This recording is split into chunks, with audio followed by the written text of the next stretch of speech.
मेरी माँ, जिसने मुझे कई साल पहले छोड़ दिया था, अचानक एक दिन मुझसे संपर्क किया। उन्होंने कहा कि इतने वर्षों की कमी पूरी करने के लिए वह मुझे कुछ जेब खर्च भेजना चाहती हैं। पहले तो मुझे उनकी बात पर यकीन ही नहीं हुआ। मन में आधा भरोसा था, आधा शक। फिर मैंने अपना फोन निकाला और खाते में आए पैसों की रकम देखने लगा। 1 शून्य, 2 शून्य, 3 शून्य। मैं लगातार गिनता ही चला गया। जब गिनती पूरी हुई तो मेरी आंखें अविश्वास से फैल गईं। पूरे 1 अरब युआन। इतनी बड़ी रकम देखकर मेरा दिमाग जैसे सुन्न पड़ गया। मैं अभी इस सदमे से बाहर भी नहीं निकला था कि तभी सामने वाली कतार में बैठी शूलिंग लिंग अचानक मेरी तरफ दौड़ती हुई आई और पूरी क्लास के सामने ऊंची आवाज में बोली, जियाओ यांग, क्लास का फंड तुमने चुराया है। उसका आरोप सुनते ही मेरे भीतर दबा हुआ गुस्सा एक पल में फूट पड़ा। मैंने उसकी आंखों में देखते हुए तेज आवाज में कहा, सिर्फ इसलिए कि मैं गरीब हूँ तुम मुझ पर चोरी का इल्जाम लगा दोगी? सिर्फ इसलिए कि मैं गरीब हूँ तुम मुझे झूठे आरोपों में फंसा दोगी? सिर्फ इसलिए कि मैं गरीब हूँ तुम जब चाहो मेरी बेइज्जती करोगी? मैं जियाओ यांग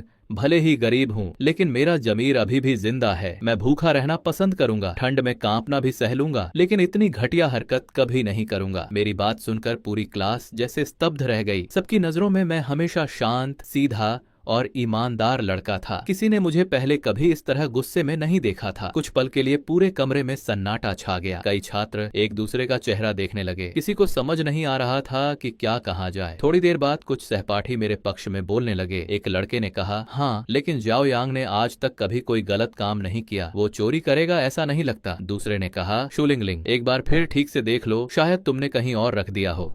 जब लोगों ने मेरी तरफदारी शुरू की तो शूलिंग लिंग का चेहरा बदल गया। उसने तुरंत विरोध करते हुए कहा, ऐसा हो ही नहीं सकता, मैं भूल नहीं सकती। पैसे गायब हैं तो फिर और कौन ले सकता है? उसी समय उसका बॉयफ्रेंड जियांग योंग क्लास में आया। जैसे ही उसे पूरी बात पता चली, उसने बिना किसी हिचकिचाहट के कहा कि क्लास का पैसा मैंने ही चुराया है। अब शूलिंग लिंग को जैसे अपना सबसे बड़ा सहारा मिल गया। जियांग योंग ने मेरी तरफ देखा, फिर जैसे उसे दोपहर की कोई बात याद आ गई। होठों पर तिरस्कार भरी मुस्कान लाते हुए उसने कहा, तो सच में तुम ही थे? पहले मुझे लगा था कि शायद मेरी आंखों का धोखा होगा। बाकी छात्र उसकी बात नहीं समझ पाए और तुरंत पूछ बैठे, क्या देखा था तुमने? जियांग योंग बोला, आज दोपहर मैंने हमारे स्कूल के सबसे गरीब लड़के जियाओ यांग को नए खुले उस महंगे रेस्टोरेंट में जाते देखा था। वहाँ खाना कोई सस्ता नहीं मिलता। दोपहर के समय वह संयोग से उसी रेस्टोरेंट के पास से गुजरा था और उसने मुझे अंदर जाते देख लिया था। तब उसे समझ नहीं आया था कि मैं जैसी हालत वाला लड़का वहाँ खाना कैसे खा सकता है, लेकिन अब उसे लगने लगा कि पूरी बात साफ हो चुकी है। वह आत्मविश्वास से मेरी ओर देखते हुए बोला, देखा, मैंने कहा था ना, अब बताओ इससे कैसे इनकार करोगे? अगर वो पैसे तुम्हारे नहीं थे तो इतने महंगे रेस्टोरेंट में खाना खाने के लिए पैसे कहाँ से आए? उसकी बात सुनते ही क्लास के बहुत से छात्रों को यकीन हो गया कि मैंने ही क्लास फंड चुराया है। एक छात्र बोला, जियाओ यांग,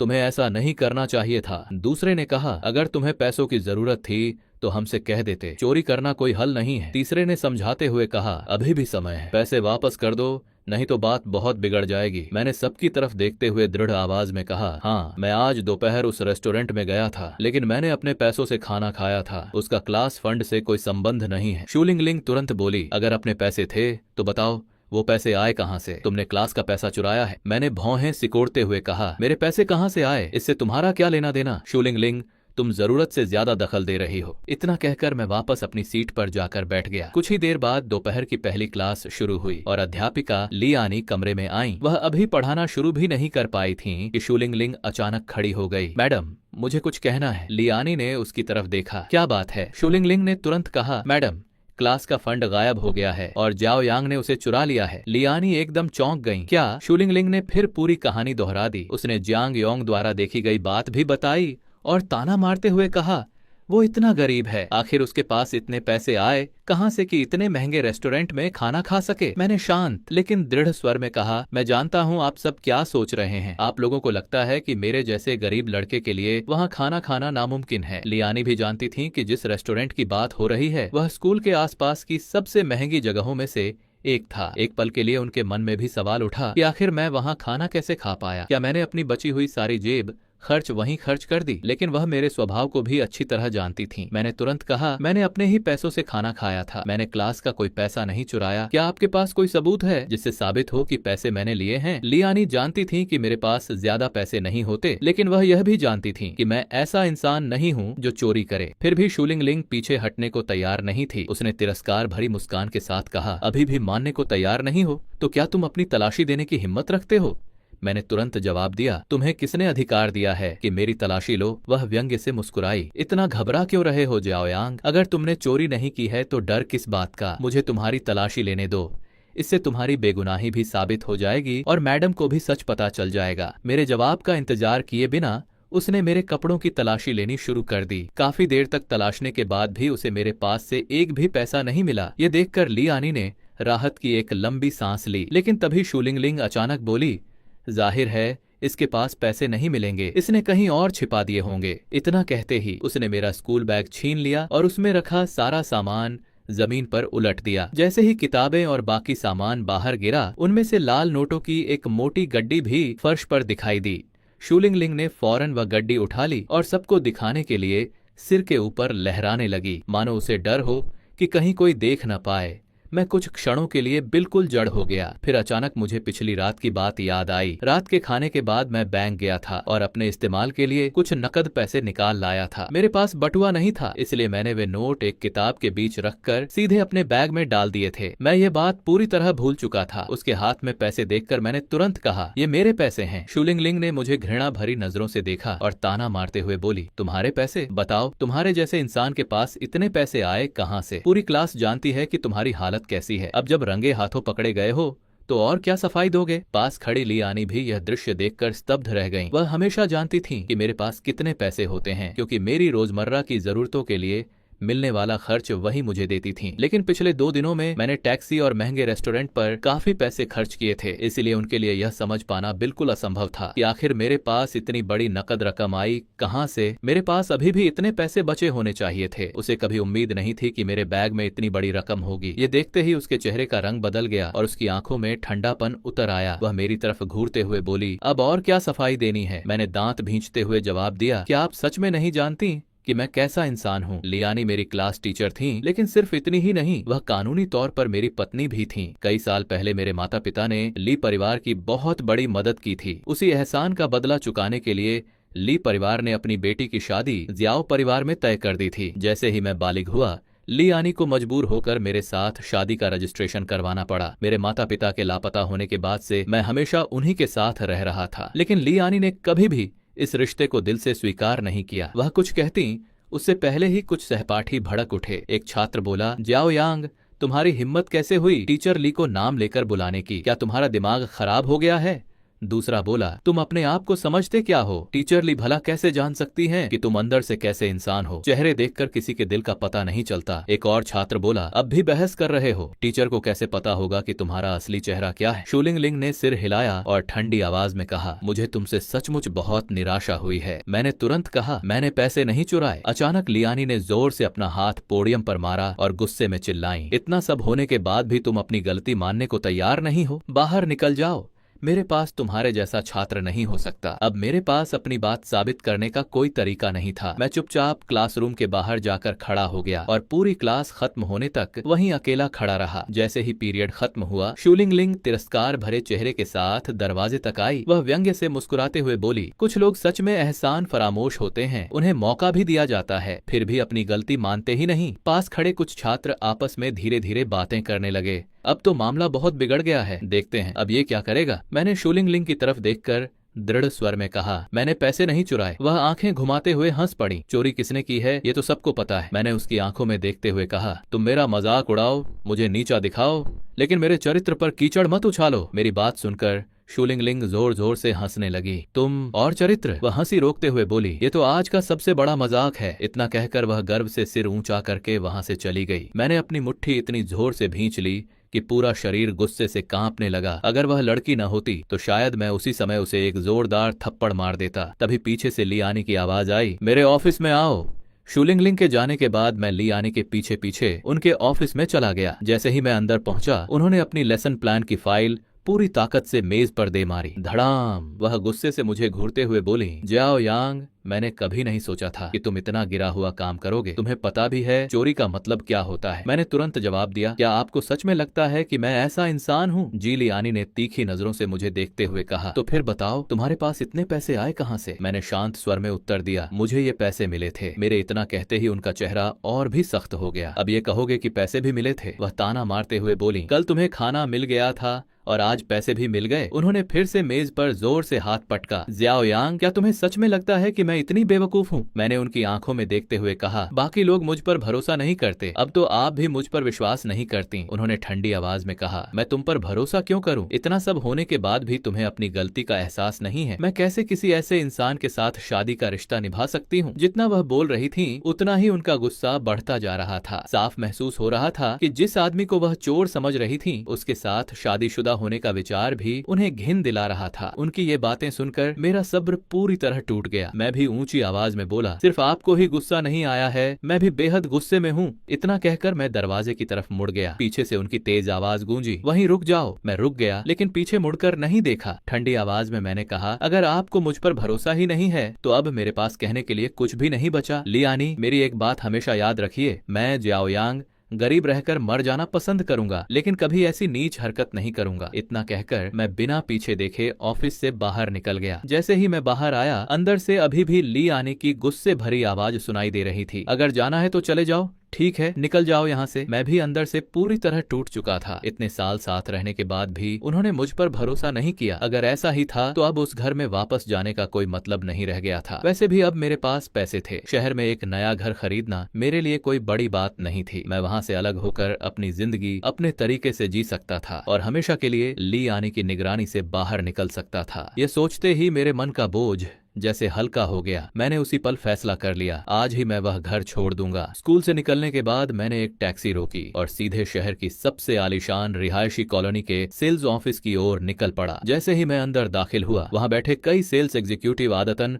अपनी सीटों से खड़े हो गए, लेकिन जब उन्होंने मुझे ध्यान से देखा तो एक एक करके फिर वापस बैठ गए। वे सभी अनुभवी लोग थे। उन्हें पहली नजर में ही समझ आ जाता था कि कौन सच में घर खरीदने आया है और कौन सिर्फ देखने। मेरी कम उम्र और साधारण पुराने कपड़े देखकर उन्होंने तुरंत तय कर लिया कि मैं सिर्फ देखने आया हूँ। जब मैंने देखा कि कोई भी मेरी तरफ आने की जहमत नहीं उठा रहा तो मुझे बिल्कुल भी गुस्सा नहीं आया। ऐसा व्यवहार मैं पहले भी न जाने कितनी बार झेल चुका था। मैंने चारों तरफ नजर दौड़ाई और सहजता से पूछा, इस प्रोजेक्ट में घर की कीमत कितनी है? एक अनुभवी सेल्समैन ने मेरी तरफ चिढ़े हुए अंदाज में देखा और आवाज लगाई, जिया जांग, जाओ इन्हें संभालो और जल्दी से विदा कर देना। मॉडल फ्लैट दिखाते समय ध्यान रखना कहीं ये कुछ तोड़ फोड़ न दें। उसकी बात सुनकर नई इंटर्न लड़की तुरंत मेरी तरफ आ गई। उसने मुझे ऊपर से नीचे तक गौर से देखा। स्पष्ट था कि उसे भी नहीं लग रहा था कि मैं यहाँ घर खरीद सकता हूँ, लेकिन उसके वरिष्ठों ने उसे मेरी जिम्मेदारी दी थी, इसलिए वह विनम्रता से मुस्कुराई और बोली, सर इस अपार्टमेंट का क्षेत्रफल 60 वर्ग मीटर है। वह धैर्य के साथ मुझे पूरे प्रोजेक्ट की जानकारी दे रही थी कि तभी वही अनुभवी सेल्समैन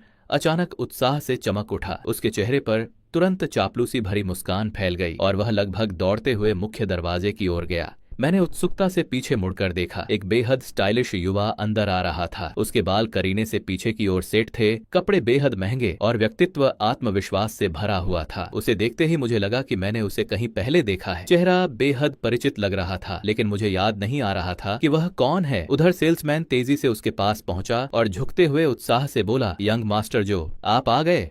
आज किस फ्लैट को बुक करने का इरादा है? हमारे सभी अपार्टमेंट पहले से ही शानदार और हाई एंड इंटीरियर के साथ पूरी तरह तैयार हैं। यहाँ के सभी फ्लैट शानदार इंटीरियर, आलीशान सजावट और लग्जरी फर्नीचर के साथ पूरी तरह तैयार हैं। आपकी हैसियत के हिसाब से ये बिल्कुल परफेक्ट रहेंगे। उसके चेहरे पर इतनी बनावटी मुस्कान थी कि ऐसा लग रहा था मानो वह खुद जो चांग को गोद में उठाकर अंदर ले जाना चाहता हो। जो चांग ने लापरवाही से हाथ हिलाते हुए कहा, मुझे सबसे बेहतरीन वाला फ्लैट दिखाओ। सेल्समैन तुरंत उत्साह से बोला, बिल्कुल यंग मास्टर जो, सबसे अच्छा फ्लैट ही दिखाएंगे। उसकी आवाज इतनी ऊंची और जोश से भरी थी कि ऐसा लग रहा था जैसे वह चाहता हो कि पूरे सेल्स ऑफिस में मौजूद हर व्यक्ति उसकी बात सुन ले। उसकी आवाज सुनकर और उस युवक को ध्यान से देखकर मुझे अचानक याद आ गया कि वह कौन था। अरे यह तो वही जो चांग था, गोल्डन एंड सिल्वर रेस्टोरेंट वाला यंग मास्टर जो, जिसने मेरा प्राइवेट रूम छीनने की कोशिश की थी। क्या अजीब संयोग था। जो चांग की बात सुनते ही सेल्समैन की मुस्कान और भी चौड़ी हो गई। यंग मास्टर जो,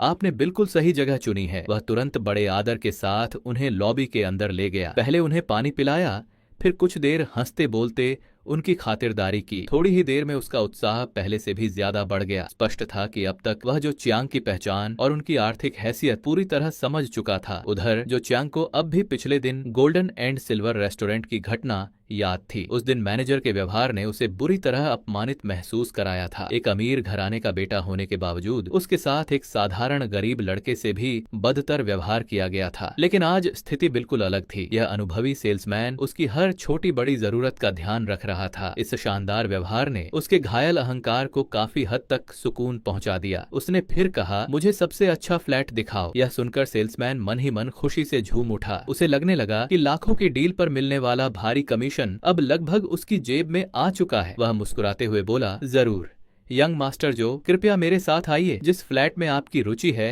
वह हर सुविधा से लैस है। अगर आज ही भुगतान कर दें तो आज ही उसमें शिफ्ट भी हो सकते हैं। उसकी बात सुनकर मैंने बगल से कहा, मुझे भी यही चाहिए। बाद में मुझे भी वही फ्लैट दिखा देना। मेरी बात सुनते ही सेल्समैन ने तिरस्कार भरी नजर से मुझे देखा और व्यंग्य करते हुए बोला, पहले ये सोच लो कि उसे खरीद भी पाओगे या नहीं। मैंने भौहें सिकोड़ते हुए पूछा, मैं तो उससे पहले आया था, फिर उसे पहले क्यों दिखाया जा रहा है और मुझे क्यों नहीं? वह हंसते हुए बोला, क्या तुम अपनी तुलना यंग मास्टर जो से कर रहे हो? वो हमारे वीआईपी ग्राहक हैं। जैसे ही ये शब्द निकले जो चियांग की नजर मेरी तरफ गई, मुझे देखते ही वह हल्का सा चौंक गया। वह सीधा खड़ा हो गया और हैरानी से मुझे घूरते हुए बोला, क्या तुम इसे जानते हो? मैंने अनुभवी सेल्समैन की ओर देखते हुए शांत स्वर में कहा, मैं यहाँ तुम्हारा वाईफाई इस्तेमाल करने नहीं आया हूँ और न ही यूं ही घूमने आया हूँ। फिर मैंने इंटर्न लड़की की तरफ देखा। जियाजांग, क्या तुमने अभी तक मुझे पूरी जानकारी नहीं दी? वह कुछ बोल पाती उससे पहले ही अनुभवी सेल्समैन ने अधीर होकर हाथ हिलाया और कहा, इसे जल्दी से बाहर भेजो। यंग मास्टर जो ने अभी तक फ्लैट भी नहीं देखा है। मैंने नाराज होकर पूछा, तुम लोगों ने आखिर यहाँ नियम क्या बना रखा है? क्या लोगों को घर देखने भी नहीं दोगे? क्या ये कोई एक्सक्लूसिव रेस्टोरेंट है? मेरी बात सुनकर जो चियांग मुस्कुराया और व्यंग्य से बोला, हर कोई मैनेजर ली जितना अंधा नहीं होता। फिर उसने सेल्समैन की तरफ मुड़कर कहा, इसे भी साथ ले चलो, देख लेने दो, शायद अपनी बेकार की ऊंची उड़ानें खुद ही छोड़ देगा। वैसे भी इसे दिखावा करने की आदत है। इतना कहकर वह पूरे आत्मविश्वास के साथ इमारत के अंदर की ओर बढ़ गया। जब जो चियांग खुद ऐसा कह चुका था तो सेल्समैन के पास मना करने का कोई कारण नहीं बचा। उसने झुंझलाकर मेरी तरफ देखा और बोला, ठीक है, पीछे पीछे आ जाओ, आज तो बड़ा ही झंझट वाला दिन है। मैंने बिना कुछ कहे इंटर्न के पीछे चलना शुरू कर दिया। कुछ ही देर में हम मॉडल फ्लैट तक पहुंच गए। अनुभवी सेल्समैन गर्व से बोला, यंग मास्टर जो, यही हमारा सबसे शानदार फ्लैट है, पूरे प्रोजेक्ट का किंग यूनिट। इसका क्षेत्रफल 180 वर्ग मीटर है और इसमें रखा हर फर्नीचर प्रीमियम क्वालिटी का है। उसने चाबी घुमाकर दरवाजा खोला और हमें अंदर आने का इशारा किया। अंदर कदम रखते ही मुझे मानना पड़ा कि फ्लैट वाकई शानदार था। जगह बहुत खुली हुई थी, हवा और रोशनी भरपूर थी और हर कोना बेहद आलीशान तरीके से सजाया गया था। जो चियांग ने चारों तरफ नजर दौड़ाई और उसकी आंखें तुरंत चमक उठीं। उसने मन ही मन सोचा, अगर मैं अकेला यहाँ रहूं तो सच में मेरी शान ही अलग होगी। सेल्समैन मुस्कुराते हुए बोला, क्या ख्याल है यंग मास्टर जो? फिर तुरंत जोड़ते हुए बोला, इसकी शानदार क्वालिटी देखकर कीमत ज्यादा मत समझिए। आप जैसे ग्राहक के लिए तो यह बहुत ही उचित है, सिर्फ 75 लाख युआन। अगर आप चाहें तो मैं खास छूट भी दिलवा सकता हूँ। कुल मिलाकर 72 लाख युआन में सौदा हो जाएगा। इतना बढ़िया मौका कहाँ मिलेगा? कीमत सुनते ही जो चियांग के चेहरे की मुस्कान गायब हो गई। उसकी आंखें हल्की सी फैल गईं। 72 लाख युआन! हालांकि वह एक अमीर परिवार से था, लेकिन उसे हर महीने केवल 2 लाख युआन जेब खर्च मिलता था। कुछ समय पहले ही उसने एक नई स्पोर्ट्स कार भी खरीदी थी। ऐसे में उसके लिए यूं ही 72 लाख युआन निकालकर घर खरीद लेना बिल्कुल आसान नहीं था। लेकिन वह यह बात सबके सामने मान भी नहीं सकता था। सबके सामने अपनी इज्जत खोना उसे किसी भी कीमत पर मंजूर नहीं था। उधर सेल्समैन अब भी मुस्कुराते हुए बोला, आप जैसे बड़े ग्राहक के लिए इतनी रकम तो कोई मायने ही नहीं रखती। सबसे जरूरी बात तो आरामदायक जिंदगी है ना? जो चियांग ने जबरदस्ती मुस्कुराते हुए कहा, हाँ, लेकिन ये फ्लैट। वह अपनी बात पूरी नहीं कर पाया। इसके बजाय वह पूरे फ्लैट में इधर उधर घूमने लगा, मानो कोई कमी ढूंढ रहा हो ताकि खरीदने से बच सके। कुछ देर बाद उसने कमरे के चारों ओर देखते हुए कहा, असल में मुझे इसकी लोकेशन ज्यादा पसंद नहीं आई। ये CVUGJO शहर के बीचों बीच है। यहाँ रोज बहुत ट्रैफिक रहता होगा और मुझे तो कहीं पार्किंग भी दिखाई नहीं दे रही। सेल्समैन तुरंत मुस्कुराकर बोला, आपको पार्किंग की बिल्कुल चिंता करने की जरूरत नहीं है। हमारे यहाँ निजी गैरेज की सुविधा भी उपलब्ध है। फिर वह पूरे उत्साह के साथ आगे बोला, दरअसल अगर फ्लैट और निजी गैरेज दोनों को साथ जोड़ दें तो कुल मिलाकर सिर्फ 80 लाख युआन। जैसे ही यह कीमत सुनाई दी, जो चियांग लगभग चिल्ला पड़ा, क्या कहा? 80 लाख, वह 70 लाख युआन तक का इंतजाम भी नहीं कर सकता था। फिर 80 लाख कहाँ से लाता? लेकिन अपनी सच्चाई स्वीकार करने की बजाय उसने तुरंत बहाने बनाने शुरू कर दिए। वह बोला, इस घर की लाइटिंग भी कुछ खास नहीं है और मुझे यह सोफा बिल्कुल पसंद नहीं आया। मुझे चमड़े का फर्नीचर पसंद ही नहीं, ऊपर से यह मार्बल का फर्श भी बहुत सख्त है। अगर गलती से गिर गया और मेरी टांग टूट गई तो? अब तक अनुभवी सेल्समैन पूरी बात समझ चुका था। उसने जो चियांग को ऊपर से नीचे तक गौर से देखा और हल्की मुस्कान के साथ बोला, यंग मास्टर जो, अगर आपको इसमें भी कोई कमी नजर आ रही है तो शायद पूरे लिनजांग शहर में आपको कोई भी घर पसंद नहीं आएगा। फिर उसने अर्थपूर्ण लहजे में कहा, या फिर कहीं ऐसा तो नहीं कि आपको इसकी कीमत ज्यादा लग रही हो? सीमित बजट वाले बहुत से ग्राहक भी अक्सर ऐसे ही बहाने बनाते हैं। अपनी असलियत सामने आते ही जो चियांग तिलमिला उठा। वह गुस्से से बोला, महंगा? मेरे लिए? क्या तुम्हें पता भी है मैं कौन हूँ? मैं जो चियांग हूँ। क्या तुम्हें लगता है कि मैं इतनी सी रकम की परवाह करता हूँ? सेल्समैन तुरंत मुस्कुराकर बोला, यंग मास्टर जो, आपने मेरी बात का गलत मतलब निकाल लिया। मेरा वह मतलब बिल्कुल नहीं था। फिर उसने बात बदलते हुए कहा, ऐसा करते हैं, मैं आपको कुछ दूसरे प्रोजेक्ट दिखाता हूँ। उनकी कीमत सिर्फ 10 से 20 लाख युआन के बीच है। शायद वे आपकी जरूरतों के हिसाब से ज्यादा उपयुक्त रहें। स्पष्ट था कि उसने इस आलीशान बंगले का सौदा छोड़ दिया था और अब किसी दूसरे फ्लैट की डील बचाने की कोशिश कर रहा था। यह सुनकर जो चियांग का चेहरा गुस्से से लाल हो गया। क्या तुम मुझे नीचा दिखा रहे हो? उधर मैं पूरे घर का निरीक्षण कर चुका था और इंटर्न लड़की के साथ अंदर तक घूम आया था। सब कुछ ध्यान से देखने के बाद मैंने संतोष से सिर हिलाया। घर सच में बहुत अच्छा है। अनुभवी सेल्समैन ने आंखें घुमाई और तिरस्कार से बोला, क्या बेकार की बातें कर रहे हो? फिर उसने अधीर होकर हाथ हिलाया। देख लिया ना, अब जल्दी से निकलो यहाँ से। जब खरीद ही नहीं सकते तो यहाँ आने का क्या मतलब? मैं कुछ कहता उससे पहले ही जो चियांग मेरी तरफ देखकर हंसा। तुम्हें तो यह घर पसंद भी आ गया। तुम जानते भी हो ये जगह कैसी है। मुझे तो लगता है इस बाथरूम का टॉयलेट भी तुम खरीद नहीं सकते। फिर वह जोर से हंसा और बोला, अगर मुझे भी यह घर खरीदने में दिक्कत हो रही है तो तुम्हारे जैसे गरीब आदमी के बस की बात तो बिल्कुल नहीं है। मैंने उसकी बात पूरी तरह अनसुनी कर दी और इंटर्न लड़की की तरफ मुड़कर पूछा, तुम लोगों की कमाई कमीशन पर होती है ना? वह थोड़ी हैरान हुई लेकिन सिर हिलाकर बोली, जी हाँ। मैंने सामने वाले घर की ओर इशारा करते हुए शांत स्वर में कहा, तो फिर यह घर मैं लेता हूँ। मैं एक पल रुका, फिर मुस्कुराकर बोला, और इसके साथ वाला गैरेज भी। इतना कहकर मैंने अपनी बैंक कार्ड निकालकर उसकी ओर बढ़ा दी। ये देखकर अनुभवी सेल्समैन बिल्कुल स्तब्ध रह गया। उसकी आंखें अविश्वास से फैल गईं। आखिर अभी तक जो चियांग मुझे एक गरीब और निकम्मा लड़का कहता आ रहा था, लेकिन अब मेरे हाथ में बैंक कार्ड देखकर उसकी जुबान ही बंद हो गई। दूसरी ओर इंटर्न लड़की की खुशी का ठिकाना नहीं था। उसे यहाँ काम करते हुए अब भी कुछ ही दिन हुए थे और इतने कम समय में उसे इतनी बड़ी डील मिल गई थी। उत्साह से उसका चेहरा खिल उठा। उसने तुरंत मेरा बैंक कार्ड लिया और भुगतान की प्रक्रिया पूरी करने के लिए तैयार हो गई। मैंने कहा, क्या सोच रही हो? चलो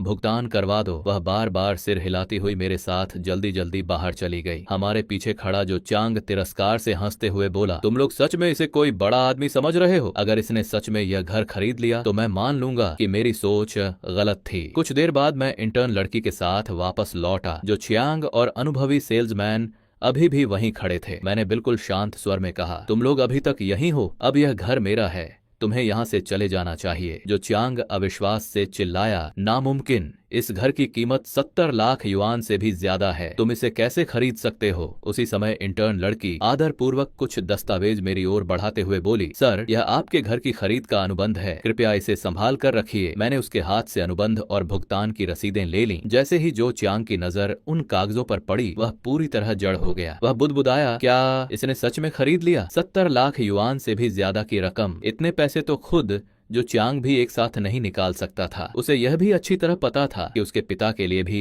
इतनी बड़ी नकद राशि तुरंत जुटाना आसान नहीं होगा। शर्म से उसका चेहरा पूरी तरह लाल पड़ गया। उसे ऐसा लग रहा था मानो सबके सामने किसी ने उसके दोनों गालों पर जोरदार थप्पड़ मार दिए हों। अब उससे वहां एक पल भी खड़ा नहीं रहा गया। वह बिना कुछ बोले मुड़ा और तेज कदमों से वहां से चला गया। उधर अनुभवी सेल्समैन की हालत भी कुछ बेहतर नहीं थी। वह मेरी तरफ देख रहा था और मन ही मन खुद को थप्पड़ मारना चाहता था। उसके घमंड और लापरवाही की वजह से लगभग 1 लाख युआन का भारी कमीशन उसके हाथ से निकल चुका था। यह सोचकर ही उसका दिल बैठा जा रहा था। वह पूरे घटनाक्रम पर विचार करने लगा। तभी उसे एहसास हुआ कि जो चियांग वास्तव में कोई बहुत बड़ा रईस नहीं था। लिनजांग जैसे शहर में वह सिर्फ एक साधारण अमीर परिवार का लड़का था, जिसकी असली ताकत शहर के प्रभावशाली लोगों के सामने कुछ भी नहीं थी। उसे अचानक जो च्यांग की वह बात भी याद आई जिसमें उसने कहा था कि गोल्डन एंड सिल्वर रेस्टोरेंट का मैनेजर ली बड़े लोगों की पहचान करना नहीं जानता। अब सोचने पर उसे खुद अपनी बात हास्यास्पद लगी। गोल्डन एंड सिल्वर रेस्टोरेंट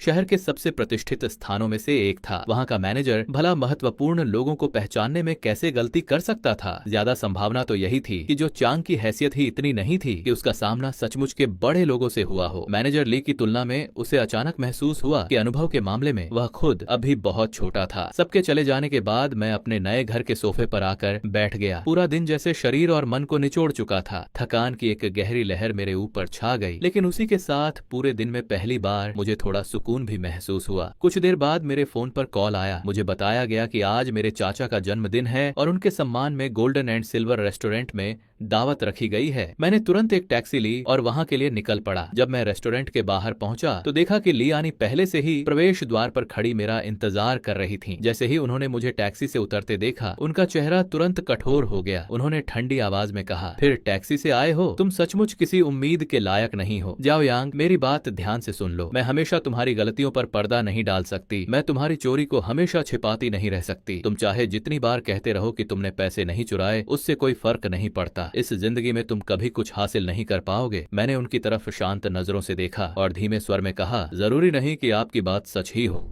मेरा जवाब सुनते ही वह और भी नाराज हो गईं। उसी समय उनकी मौसी हमारे पास आ गईं। उन्होंने मुझे सिर से पांव तक तिरस्कार भरी नजर से देखा और कहा, ऐसे लड़के से बहस करने का कोई फायदा नहीं है। जरा इसका चरित्र तो देखो, इससे अब कोई उम्मीद नहीं बची। चलो अंदर चलते हैं। उन्होंने मुझे घूरते हुए आंखें घुमाई और लियानी का हाथ पकड़कर उन्हें रेस्टोरेंट के अंदर ले गईं। मैं भी उनके पीछे पीछे अंदर चला गया। जैसे ही मैंने गोल्डन एंड सिल्वर रेस्टोरेंट में कदम रखा, मैनेजर ली तुरंत सम्मान के साथ मेरी ओर बढ़ी। वह विनम्रता से बोली, मिस्टर श्याओ, अगर आपने पहले बता दिया होता कि आप आने वाले हैं तो मैं पूरी तैयारी कर लेती। अगर हमारी ओर से कोई कमी रह गई हो तो उसके लिए क्षमा चाहती हूँ। शायद उन्होंने बाहर की बातचीत का कुछ हिस्सा सुन लिया था, लेकिन उस समय मेरा किसी को कुछ समझाने का बिल्कुल मन नहीं था। मैंने बस मुस्कुराकर कहा, कोई बात नहीं, मैं तो सिर्फ परिवार की एक दावत में शामिल होने आया हूँ। मैनेजर ली ने सम्मान से सिर झुकाया। मैं समझ गई मिस्टर श्याओ। वह जानती थी कि मैं हमेशा अपनी पहचान छिपाकर सादगी से रहना पसंद करता हूँ। उनकी आंखों में मेरे लिए साफ सम्मान दिखाई दे रहा था। मैंने हल्के से सिर हिलाया और बैंक्वेट हॉल की ओर बढ़ गया। अंदर पहुंचकर देखा कि लियानी पहले से ही रिश्तेदारों के साथ बातें कर रही थीं। उनकी मौसी बीच बीच में मेरी तरफ देखती और हर बार कोई ना कोई ऐसी बात कह देती जिससे मेरा मन और भी भारी हो जाता। फिर भी मैं अपने चाचा के पास गया और पूरे सम्मान के साथ कहा, जन्मदिन मुबारक हो चाचा जी। चाचा कुछ कहते उससे पहले ही मौसी ने मेरी बात बीच में काट दी। मेरे हाथ में पकड़े हुए उपहार को देखकर उन्होंने व्यंग्य से कहा, खाली हाथ आते तो भी शर्म आती, लेकिन यह तो बताओ इसे खरीदने के लिए पैसे कहाँ से आए? अगर हमारी वजह से तुम्हें यहाँ आने का मौका न मिलता तो अपनी पूरी जिंदगी में तुम इस जगह के अंदर कदम भी नहीं रख सकते थे। ये सुनकर चाचा जी का चेहरा असहज हो गया। उन्होंने धीरे से कहा, बस भी करो, श्याओ अब भी जवान है, उसका पूरा भविष्य उसके सामने पड़ा है। लेकिन मौसी और भी नाराज हो गईं। उन्होंने कहा, क्या मैंने कुछ गलत कहा है? मुझे तो बस लियानी पर तरस आता है कि उसे ऐसे आदमी के साथ अपनी जिंदगी बितानी पड़ रही है। चाचा जी ने गहरी सांस ली और मेरे कंधे पर प्यार से हाथ रख दिया। मैं सिर्फ फीकी सी मुस्कान दे सका। ऐसी बातें सुनने की मुझे अब आदत पड़ चुकी थी। पहले भी न जाने कितनी बार मैंने सब कुछ चुपचाप सह लिया था। मैं एक तरफ जाकर चुपचाप अपनी सीट पर बैठ गया। तभी एक सलीके से कपड़े पहने युवा वहां आया और चाचा जी से विनम्रता से बोला, अंकल ली, जन्मदिन की बहुत बहुत शुभकामनाएं। मेरी माँ बिजनेस ट्रिप पर बाहर गई हैं, इसलिए वापस नहीं आ सकी। उन्होंने अपनी तरफ से माफी मांगने के लिए मुझे भेजा है। उसे देखते ही मौसी का पूरा व्यवहार बदल गया। उनके चेहरे पर तुरंत चौड़ी मुस्कान आ गई। वह बड़े प्यार से बोली, अरे कोई बात नहीं बेटा, आओ अंदर बैठो। पास बैठे किसी रिश्तेदार ने धीरे से कहा, ये चुंग परिवार के यंग मास्टर चुंग यू हैं। उम्र कम है लेकिन बहुत काबिल लड़का है। मैंने देखा कि मौसी तुरंत लियानी को एक तरफ ले गईं और उत्साह से बोली, आनी, ये चुंगयू बहुत होनहार लड़का है। तुमने कहा था ना कि तुम एजुकेशन कंपनी शुरू करना चाहती हो, ये बहुत अच्छा मौका है, तुम्हें इससे बात करनी चाहिए। उनकी बात सुनते ही मेरे मन में एक अजीब सी बेचैनी उठी। मुझे बिल्कुल अच्छा एहसास नहीं हो रहा था। लियानी थोड़ी झिझक रही थी, लेकिन मौसी ने उनकी एक नहीं सुनी। उन्होंने लगभग उनका हाथ पकड़कर उन्हें चुंग यू के सामने ला खड़ा किया। परिचय होने के बाद चुंग यू ने शिष्टता से अपना हाथ आगे बढ़ाया। लियानी ने भी औपचारिक रूप से उससे हाथ मिला लिया। यह दृश्य देखकर मेरे दिल में अजीब सी कसक उठी। मौसी गर्व से मुस्कुराई और बोली, चुंग यू कुछ लोगों से कहीं ज्यादा काबिल है। उन्होंने मेरा नाम नहीं लिया, लेकिन उनकी नजरें सीधे मेरी तरफ उठ गईं। चुंगयू ने विनम्रता से मुस्कुराकर कहा, आंटी, आप मेरी जरूरत से ज्यादा तारीफ कर रही हैं। थोड़ी देर बाद उसकी नजर मुझ पर पड़ी। वह कुछ पूछता उससे पहले ही मौसी जल्दी से बोली, अरे इसकी चिंता मत करो, यह तो हमारा एक गरीब रिश्तेदार है, बस आज की दावत में शामिल होने आया है। उन्होंने जानबूझकर यह बात छिपा ली कि मैं असल में ली आनी का पति हूँ। चुंगयू ने बस एक बार मेरी तरफ देखा, उसने मुझे नमस्ते नहीं कहा और मैंने भी उसे अभिवादन नहीं किया। मैं चुपचाप ली आनी के पास जाकर बैठ गया और बिना कुछ बोले खाना खाने लगा। उधर मौसी लगातार चुंगयू की प्लेट में तरह तरह के व्यंजन परोसती जा रही थीं। कुछ ही देर बाद बात उसके कपड़ों पर आ गई। उसका सूट देखकर मौसी मुस्कुराई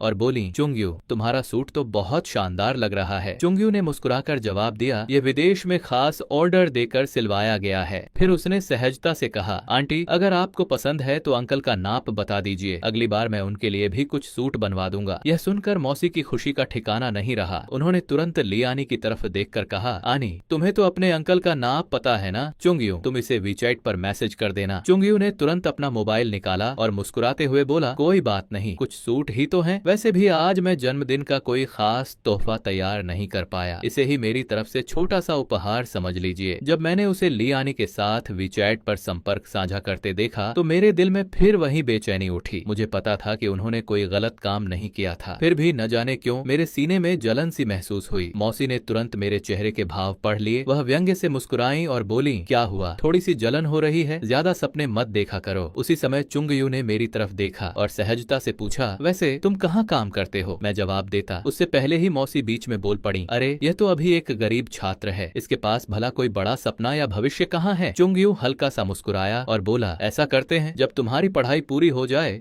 तो हमारी कंपनी में आ जाना। आखिर आंटी और अंकल का भी तो ख्याल रखना है, इसलिए मैं तुम्हारे लिए हमारी कंपनी में एक अच्छी नौकरी का इंतजाम कर दूंगा। मैं कुछ कह पाता उससे पहले ही मौसी उत्साह से बोली, ज्यादा नखरे मत दिखाओ, तुम्हें पता भी है ऐसा मौका कितनी मुश्किल से मिलता है। अगर ली परिवार का नाम बीच में न होता तो ये लोग तुम्हारी मदद करने के बारे में सोचते भी नहीं। तभी अचानक लियानी ने बीच में बोलते हुए कहा, मौसी बस कीजिए। उनकी बात सुनकर मौसी और चुंगयू दोनों एक पल के लिए चौंक गए। लियानी ने शांत लेकिन दृढ़ स्वर में आगे कहा, आज चाचा जी का जन्मदिन है, कृपया माहौल खराब मत कीजिए। इतना कहकर उन्होंने एक नजर मेरी तरफ डाली। उनकी उस नजर को देखकर मेरे मन में जो थोड़ी सी उम्मीद जगी थी वह अगले ही पल टूट गई। एक पल के लिए मुझे लगा था कि शायद वह पहली बार मेरा पक्ष लेंगी, लेकिन मैं गलत था। उन्होंने घृणा भरी निगाहों से मेरी ओर देखते हुए ठंडे स्वर में कहा, अगर तुम्हें अच्छी और आलीशान जिंदगी चाहिए तो उसे अपनी मेहनत से हासिल करो। गलत तरीकों का सहारा लेने वाला आदमी कैसा मर्द कहलाता है? मैंने चुपचाप सिर झुका लिया और बिना कुछ बोले खाना खाने लगा। जो कुछ मुझे समझाना था मैं पहले ही समझा चुका था, अब बार बार वही बातें दोहराने का कोई मतलब नहीं था। उसी समय मैनेजर ली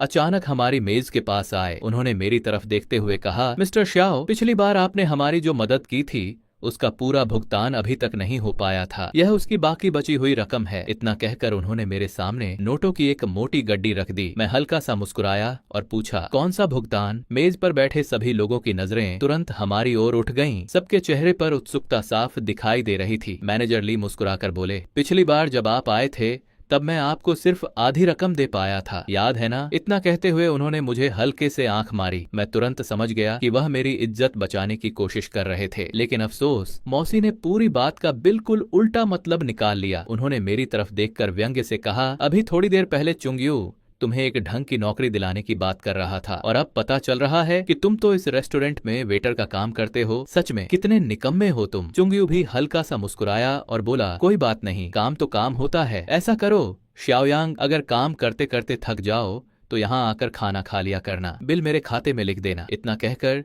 उसने पूरे आत्मविश्वास के साथ मैनेजर ली के कंधे पर हाथ रखा और बोला, मैनेजर ली, मेरी इतनी सी बात तो रख ही लेंगे ना? मैनेजर ली बस हल्का सा मुस्कुराए। उन्होंने कोई जवाब नहीं दिया। मैंने अपने सामने रखी नोटों की गड्डी देखी, फिर चुंगयू के चेहरे पर फैली आत्मसंतुष्टि और उसके बाद मौसी की तिरस्कार भरी मुस्कान। आखिर में मेरी नजर ली आनी पर जाकर ठहर गई। उन्होंने अपना चेहरा दूसरी तरफ घुमा लिया था। आखिरकार मैंने पैसे वहीं मेज पर छोड़ दिए। मैंने किसी को कोई सफाई नहीं दी। मेरे लिए अब कुछ समझाना बेकार था। मैं उठकर वहां से चला गया। कुछ देर बाद मैनेजर ली मेरे पीछे पीछे आए। उन्होंने मुझसे माफी मांगनी चाहिए, लेकिन मैंने उन्हें रोक दिया। मैं जानता था कि उन्होंने जो कुछ किया वह सिर्फ मेरी इज्जत बचाने के लिए किया था। घर लौटने के बाद मैं सीधे अपने कमरे में गया और बिना कुछ सोचे बिस्तर पर लेट गया। इतनी गहरी नींद आई कि सुबह होने तक मेरी आंख ही नहीं खुली। जैसा कि होना ही था, मैं फिर से स्कूल के लिए देर से पहुंचा। जब मैं क्लासरूम के दरवाजे तक पहुंचा तो देखा कि लियानी पहले से ही पोडियम पर खड़ी थीं। उन्होंने भी मुझे देख लिया। उनके चेहरे पर पहले से ही गुस्सा साफ दिखाई दे रहा था। हमारी नजरें मिलते ही मुझे समझ आ गया कि अब क्या होने वाला है। उनके कुछ कहने से पहले ही मैं तुरंत पीछे हट गया, खुद ही क्लास के बाहर जाकर खड़ा हो गया और अपनी सजा स्वीकार कर ली।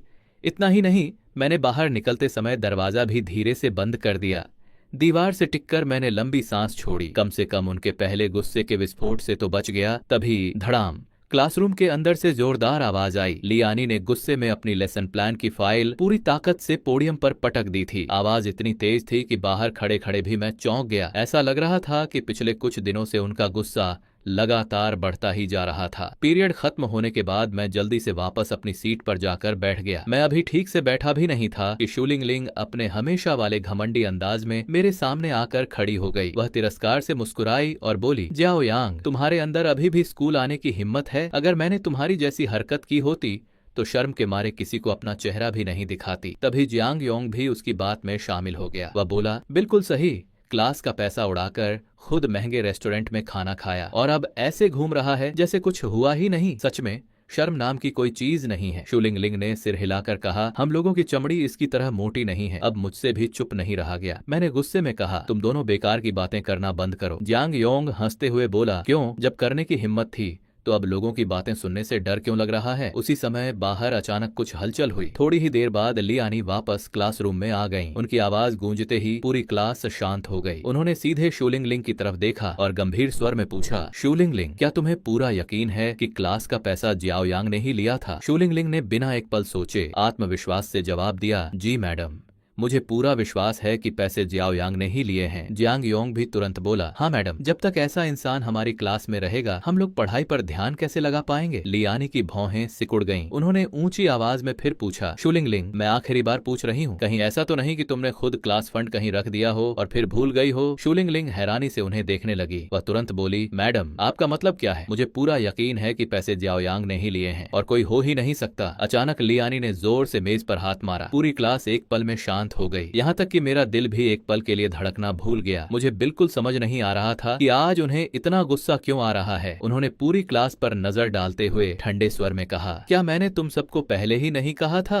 कि पूरी जांच पड़ताल होने से पहले किसी भी नतीजे पर मत पहुंचना? फिर उनकी नजर मुझ पर आकर ठहर गई। उन्होंने मुझे घूरते हुए कहा, और तुम जियाओ यांग, अगर सचमुच तुमने कुछ नहीं किया था तो अपनी बात ठीक से समझाना तुम्हें नहीं आता। मैं कुछ बोल पाता उससे पहले ही जियांग योंग खड़ा हो गया और बोला, मैडम, जियाओ यांग द्वारा क्लास का पैसा लेने वाली बात की तो पहले ही जांच हो चुकी है। फिर अब इसमें आप कैसे कह सकती हैं कि जांच पूरी नहीं हुई? क्या आप इसे बचाने की कोशिश कर रही हैं? जियांग योंग की बात खत्म होते ही शूलिंगलिंग ने भी तुरंत उसका साथ दिया। बिल्कुल सही मैडम, पैसे तो इसी ने लिए थे, सिर्फ इसलिए कि यह गरीब है और सबको इस पर तरस आता है। आप इसे बचा नहीं सकती। बस अब एक शब्द भी नहीं। ली आने की गूंजती हुई आवाज पूरे क्लासरूम में फैल गई। उन्होंने सीधे जियांग योंग की तरफ देखते हुए सख्त लहजे में कहा, तुम्हें बीच में बोलने की अनुमति किसने दी? ये कहते ही उन्होंने अपने हाथ में पकड़ा हुआ एक लिफाफा जोर से पोडियम पर पटक दिया। फिर शूलिंगलिंग की तरफ देखकर बोली, शूलिंगलिंग, इधर आओ और इसे ध्यान से देखो। अभी अभी मुझे यह ऑफिस में मिला है। जैसे ही शूलिंगलिंग की नजर उस लिफाफे पर पड़ी, उसका चेहरा एकदम सफेद पड़ गया। घबराकर वह जल्दी से बोली, मैडम, यह मैंने नहीं किया, ये सब जियाओ यांग ने किया है। हो सकता है उसने रेस्टोरेंट के मालिक के साथ मिलकर मुझे फंसाने की साजिश की हो। उसकी यह बात सुनकर ली आनी का गुस्सा और भी बढ़ गया। उन्होंने कड़े स्वर में कहा, शूलिंगलिंग, इतनी बातें सामने आने के बाद भी तुम अपनी गलती मानने को तैयार नहीं हो। तुम सिर्फ अपनी जिम्मेदारी से भाग नहीं रही हो, बल्कि अपने ही सहपाठी पर झूठा आरोप भी लगा रही हो। कल अपने माता पिता को स्कूल लेकर आना और इसी क्षण से तुम्हें क्लास मॉनिटर के पद से हटाया जाता है। इतना कहकर वह अपनी ऊंची एड़ी की सैंडल की आवाज के साथ मुड़ी और क्लासरूम से बाहर चली गई। मैं वहीं खड़ा रह गया। मन में एक अजीब सी भावना थी। आज पहली बार लियानी ने मेरे पक्ष में आवाज उठाई थी। सच्चाई सामने आने के बाद मेरे दिल का बोझ काफी हल्का हो गया। अभी कुछ देर पहले शूलिंगलिंग के चेहरे पर जो घबराहट और शर्मिंदगी थी, उसे याद करके मेरे होंठों पर अनायास मुस्कान आ गई। लेकिन मेरी यह मुस्कान लियानी की नजर से बच नहीं पाई। दरवाजे तक पहुंचते ही उन्होंने मुझे मुस्कुराते हुए देख लिया। वह तुरंत पलटकर मेरी तरफ देखने लगी और ठंडे स्वर में बोली, जियाओ यांग, ऐसा मत समझना कि इस मामले में तुम्हारी कोई गलती नहीं है। इस पूरी घटना की जिम्मेदारी तुम्हारे ऊपर भी कम नहीं है और ऊपर से तुम्हें हंसी भी आ रही है। मैंने तुरंत अपने होंठ बंद कर लिए और चुपचाप सिर झुका लिया। अब एक शब्द बोलने की भी हिम्मत नहीं हुई। मैं जानता था कि अभी खुश होने का समय नहीं था। लियानी के जाने के बाद शुलिंगलिंग धीरे धीरे अपनी सीट पर वापस आई। उसकी आंखें लाल थीं, दोनों मुट्ठियां इतनी कसकर भींची हुई थीं कि उंगलियों की नसें तक उभर आई थीं। वह लगातार मुझे घूर रही थी। उसकी आंखों में साफ साफ नफरत दिखाई दे रही थी। उसी पल मुझे समझ आ गया कि अब हमारे बीच दुश्मनी सचमुच शुरू हो चुकी थी। स्कूल की छुट्टी होने के बाद लियानी ने स्कूल के गेट पर मुझे रोक लिया। उन्होंने मेरी तरफ देखते हुए कहा, जियाओयांग, आज रात मुझे कुछ जरूरी काम है, तुम अपना रात का खाना खुद ही संभाल लेना। इतना कहकर वह मेरे जवाब का इंतजार किए बिना मुड़ी और चली गईं। मैं कुछ देर वहीं खड़ा रहा, फिर एक टैक्सी रोकी और घर की ओर निकल पड़ा। जब टैक्सी मेरे नए रिहायशी परिसर के बाहर रुकी तो ड्राइवर ने बाहर देखकर आश्चर्य से कहा, अरे भाई, तुम यहाँ रहते हो? इतनी कम उम्र में इतना बड़ा घर? सच कहूँ तो उम्मीद नहीं थी। मैंने हल्की मुस्कान के साथ जवाब दिया, ठीक ठाक है। ड्राइवर ने मेरी तरफ देखकर फिर कहा, जब तुम इतनी अच्छी जगह रहते हो तो अपनी कार क्यों नहीं खरीद लेते? उसकी बात सुनते ही मैं कुछ पल के लिए चुप हो गया। वह गलत भी नहीं कह रहा था। अब मेरे पास पैसे भी थे और ड्राइविंग लाइसेंस भी, फिर कार न खरीदने की कोई वजह नहीं थी। मैंने उसी समय फैसला कर लिया। मैंने ड्राइवर से कहा कि वह मुझे सीधे BMW के शोरूम ले चले। कुछ देर बाद हम वहां पहुंच गए। मैंने दरवाजा खोला और अंदर चला गया। अंदर मौजूद कई सेल्स पर्सन ने मेरी तरफ देखा। वे उठने ही वाले थे, लेकिन जैसे ही उनकी नजर मेरे साधारण कपड़ों पर पड़ी, सब वापस अपनी अपनी सीट पर बैठ गए। एक भी व्यक्ति मेरे पास नहीं आया। मैं अकेले ही पूरे शोरूम में कारें देखने लगा। उसी समय एक अमीर और बेहद सलीके से तैयार महिला अंदर आई। जैसे ही वह दाखिल हुई, सभी सेल्स पर्सन उसकी तरफ दौड़ पड़े। कोई चाय लाने लगा, कोई पानी, तो कोई उसकी पसंद पूछने लगा। उसके मुकाबले मेरी मौजूदगी जैसे किसी को दिखाई ही नहीं दे रही थी। उस महिला ने मेरी तरफ देखा और हल्की सी व्यंग्यात्मक मुस्कान के साथ कहा, अरे आप सब सिर्फ मेरे पीछे क्यों पड़े हैं? यहाँ एक और ग्राहक भी खड़ा है, भले ही वह कार खरीद पाए या नहीं, लेकिन ग्राहक तो है। सेल्स पर्सन ने एक दूसरे की तरफ देखा, लेकिन फिर भी उनमें से कोई मेरे पास नहीं आया। आखिरकार मैं एक डिस्प्ले कार के सामने रुक गया और पूछा, इस कार की कीमत कितनी है? एक सेल्स पर्सन ने अधीर होकर मेरी तरफ देखा और बोला, यह नई BMW 7 सीरीज है। मैंने भौहें सिकोड़ते हुए कहा, सीरीज विरीज मैं नहीं समझता, मैं सिर्फ इसकी कीमत पूछ रहा हूँ। उनके चेहरे पर साफ लिखा था कि उन्हें पूरा यकीन है मैं यह कार खरीद ही नहीं सकता। उनका रवैया देखकर मेरा मन खट्टा हो गया। मैं बिना कुछ कहे मुड़ा और सीधे BMW शोरूम से बाहर निकल आया। सड़क के ठीक सामने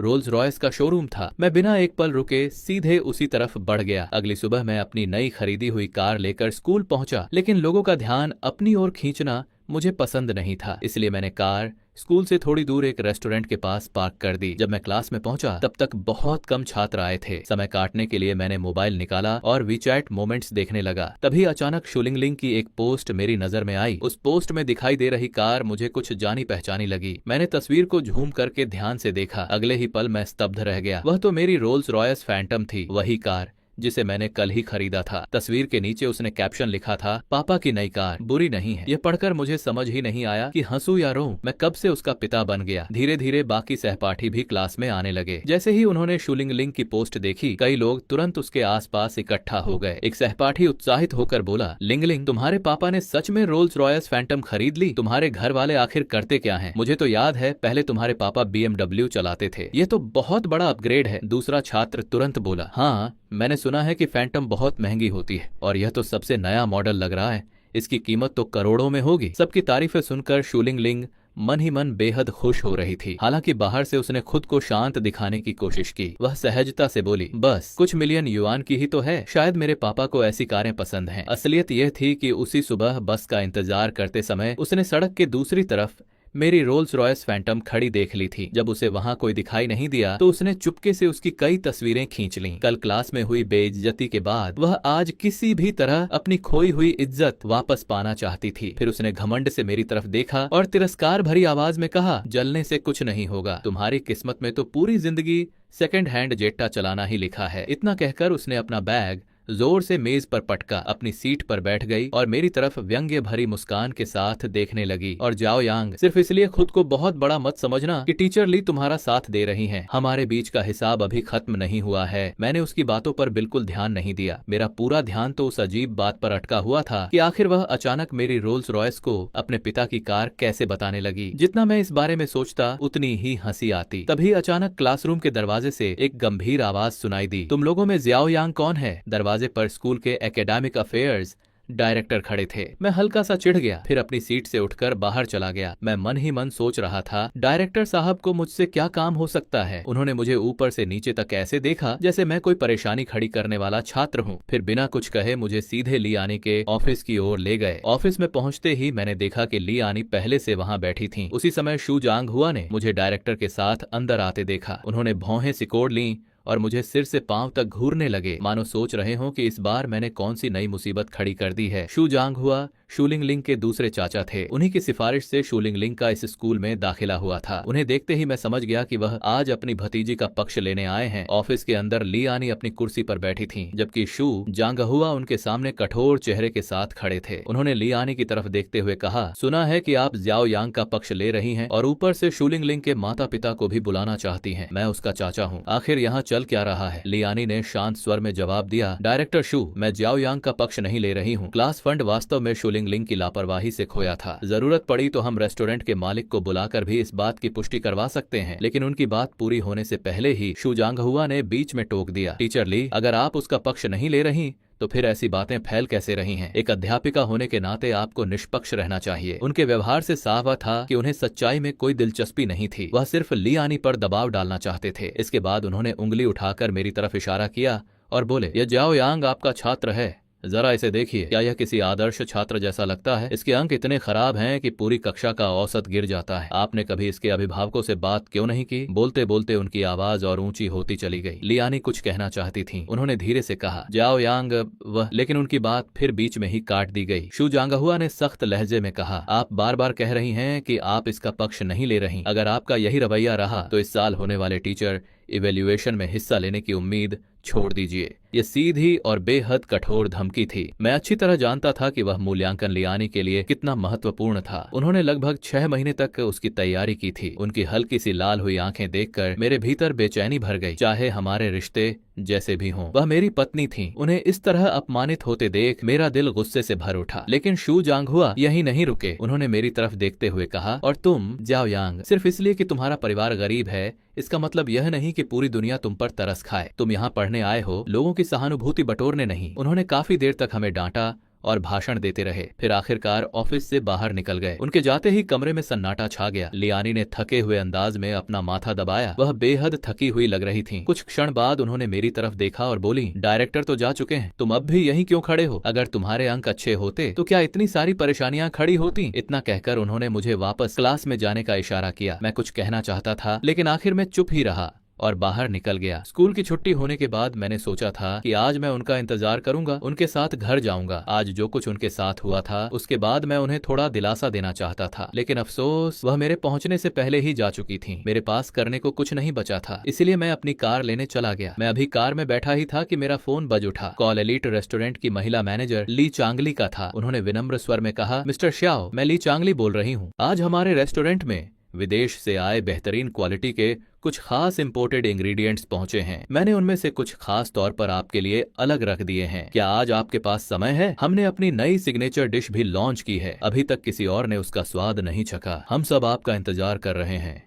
कृपया हमें यह सम्मान दीजिए। आज दिन भर लियानी के साथ जो अन्याय हुआ था उसे याद करके मैंने सोचा कि उनके लिए कुछ अच्छे खाने के पैक बनवा लेता हूँ। शायद इससे उनका मन थोड़ा हल्का हो जाए। मैंने निमंत्रण स्वीकार कर लिया और सीधे एलीट रेस्टोरेंट पहुंच गया। मेरे पहुंचते ही मैनेजर ली स्वयं बाहर आकर मेरा स्वागत करने लगी। खाना खत्म करने के बाद मैंने उनसे कई व्यंजन पैक कर देने को कहा। जब तक पैकिंग हो रही थी मैं प्रवेश द्वार के पास खड़ा इंतजार कर रहा था। तभी अचानक सामने से शू जांगहुआ आते दिखाई दिए। उन्होंने मुझे देखते ही सीना चौड़ा कर लिया और अकड़कर मेरी तरफ बढ़े। मुझे घूरते हुए उन्होंने पूछा, तुम यहाँ काम करते हो क्या? मैंने कोई जवाब नहीं दिया। मेरी चुप्पी देखकर उन्हें पूरा यकीन हो गया कि उनका अंदाजा सही है। वह व्यंग्य से बोले, तो सचमुच तुम यहाँ वेटर की नौकरी कर रहे हो? तुम्हें जरा भी अंदाजा है अगर स्कूल में लोगों को यह बात पता चली तो क्या होगा? तुम पूरे स्कूल की बदनामी कर रहे हो। कल ही मैं इसकी शिकायत प्रशासन से करूंगा। अपनी गलती मानने की तैयारी कर लो और स्कूल के जॉब फेयर में शामिल होने का सपना भी छोड़ दो। मुझे पहले से ही पता था कि तुम्हारा यही हाल होगा। सच कहूं तो समझ नहीं आता, लियानी आखिर छात्रों को पढ़ाती कैसे हैं? उनकी बात सुनकर मैंने शांत लेकिन दृढ़ स्वर में कहा, वेटर की नौकरी पूरी तरह ईमानदार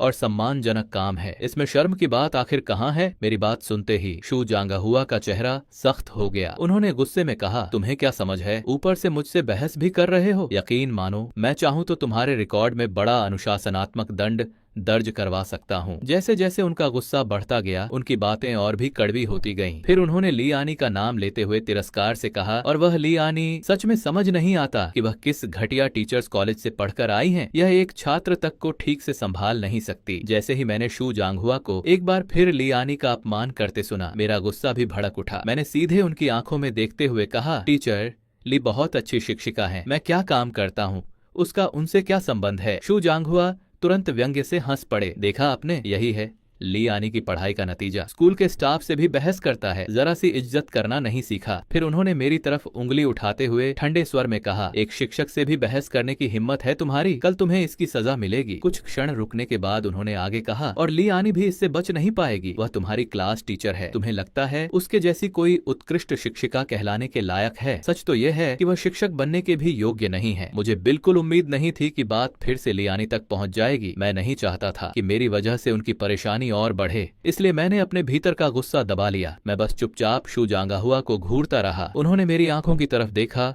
और तिरस्कार से नाक सिकोड़ते हुए बोले, क्या घूर रहे हो? जरा भी तमीज नहीं है तुम्हारे अंदर? फिर उन्होंने मुझे ऊपर से नीचे तक देखा और उपेक्षा से कहा, याद रखना, समाज में निकलने के बाद भी तुम कभी किसी लायक नहीं बनोगे। उसी समय रेस्टोरेंट के बाहर एक मर्सिडीज बेंज आकर रुकी। दरवाजा खुला और जो चांग बाहर निकला वह धीरे धीरे हमारी तरफ चलता हुआ आया और बोला, डायरेक्टर शू, क्या बात है, आप इतने गुस्से में क्यों हैं? जो चांग को देखते ही शू जांगहुआ का रवैया पूरी तरह बदल गया। उन्होंने तुरंत मुस्कुराते हुए उसका स्वागत किया। अरे यंग मास्टर, जो अभी अभी एक बहुत ही परेशानी पैदा करने वाले गरीब छात्र से सामना हो गया। इतना कहकर उन्होंने मेरी तरफ इशारा किया और बोले, यह लड़का गरीब है, इसका कोई भविष्य नहीं है और खुद को सुधारना भी नहीं चाहता। अगर इसके घर की हालत इतनी खराब न होती तो इसे बहुत पहले स्कूल से निकाल दिया गया होता। यह कहते हुए उन्होंने मुझे फिर घूर कर देखा। जो चांग रेस्टोरेंट के अंदर जाने ही वाला था कि उसकी नजर अचानक मुझ पर पड़ी। मुझे देखते ही वह एकदम ठिठक गया। उसके चेहरे का रंग तुरंत बदल गया और उसके कदम वहीं रुक गए। लेकिन शू जांगहुआ को इस बात का बिल्कुल अंदाजा नहीं था। उन्होंने मुझे आगे खींचते हुए झुंझलाकर कहा,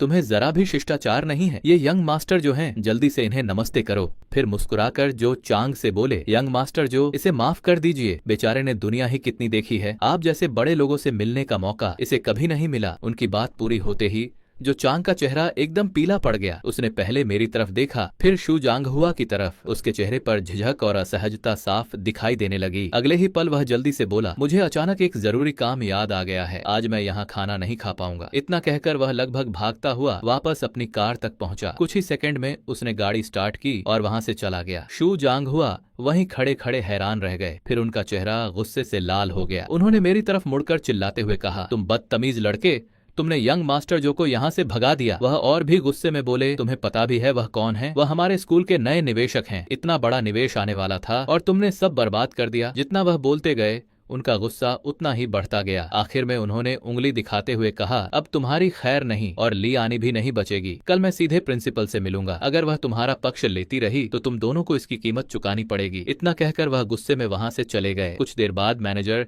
ली हाथ में वह पैक किया हुआ खाना लेकर बाहर आई जो मैंने पैक करवाया था। उन्होंने शू जांगहुआ को गुस्से में जाते देखा तो हैरानी से पूछा, मिस्टर श्याओ, क्या हुआ? मैं हल्का सा मुस्कुराया और सिर हिलाते हुए बोला, कुछ नहीं, धन्यवाद। मैंने उनके हाथ से खाना लिया, अपनी कार में बैठा और घर की ओर चल पड़ा। घर पहुंचकर मैंने पैक किया हुआ खाना डाइनिंग टेबल पर रख दिया। फिर ली आनी की तरफ देखकर कहा, तुमने अभी तक रात का खाना नहीं खाया होगा, है ना? मैं तुम्हारे लिए एलीट रेस्टोरेंट से खाना लाया हूँ। ली आनी ने खाने की तरफ देखा। उनकी भौहें तुरंत सिकुड़ गईं। वह नाराज होकर बोली, तुम फिर वहाँ पैसे खर्च करके आ गए।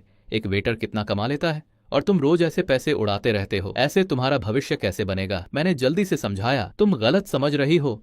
मैनेजर ली ने कहा कि मैं हाल ही में अच्छा काम कर रहा हूं, इसलिए उन्होंने इनाम के तौर पर यह खाना दिया है। आज ही बनाया गया है, बिल्कुल ताजा और साफ है। मेरी बात सुनकर उनके चेहरे का भाव थोड़ा नरम पड़ा। उन्होंने हल्की सी नाक सिकोड़ते हुए कुर्सी खींची और बैठ गईं। दिन भर की सारी बातें याद करके मैंने उन्हें दिलासा देने की कोशिश की। मैंने धीरे से कहा, आज जो कुछ हुआ उसे लेकर ज्यादा परेशान मत हो।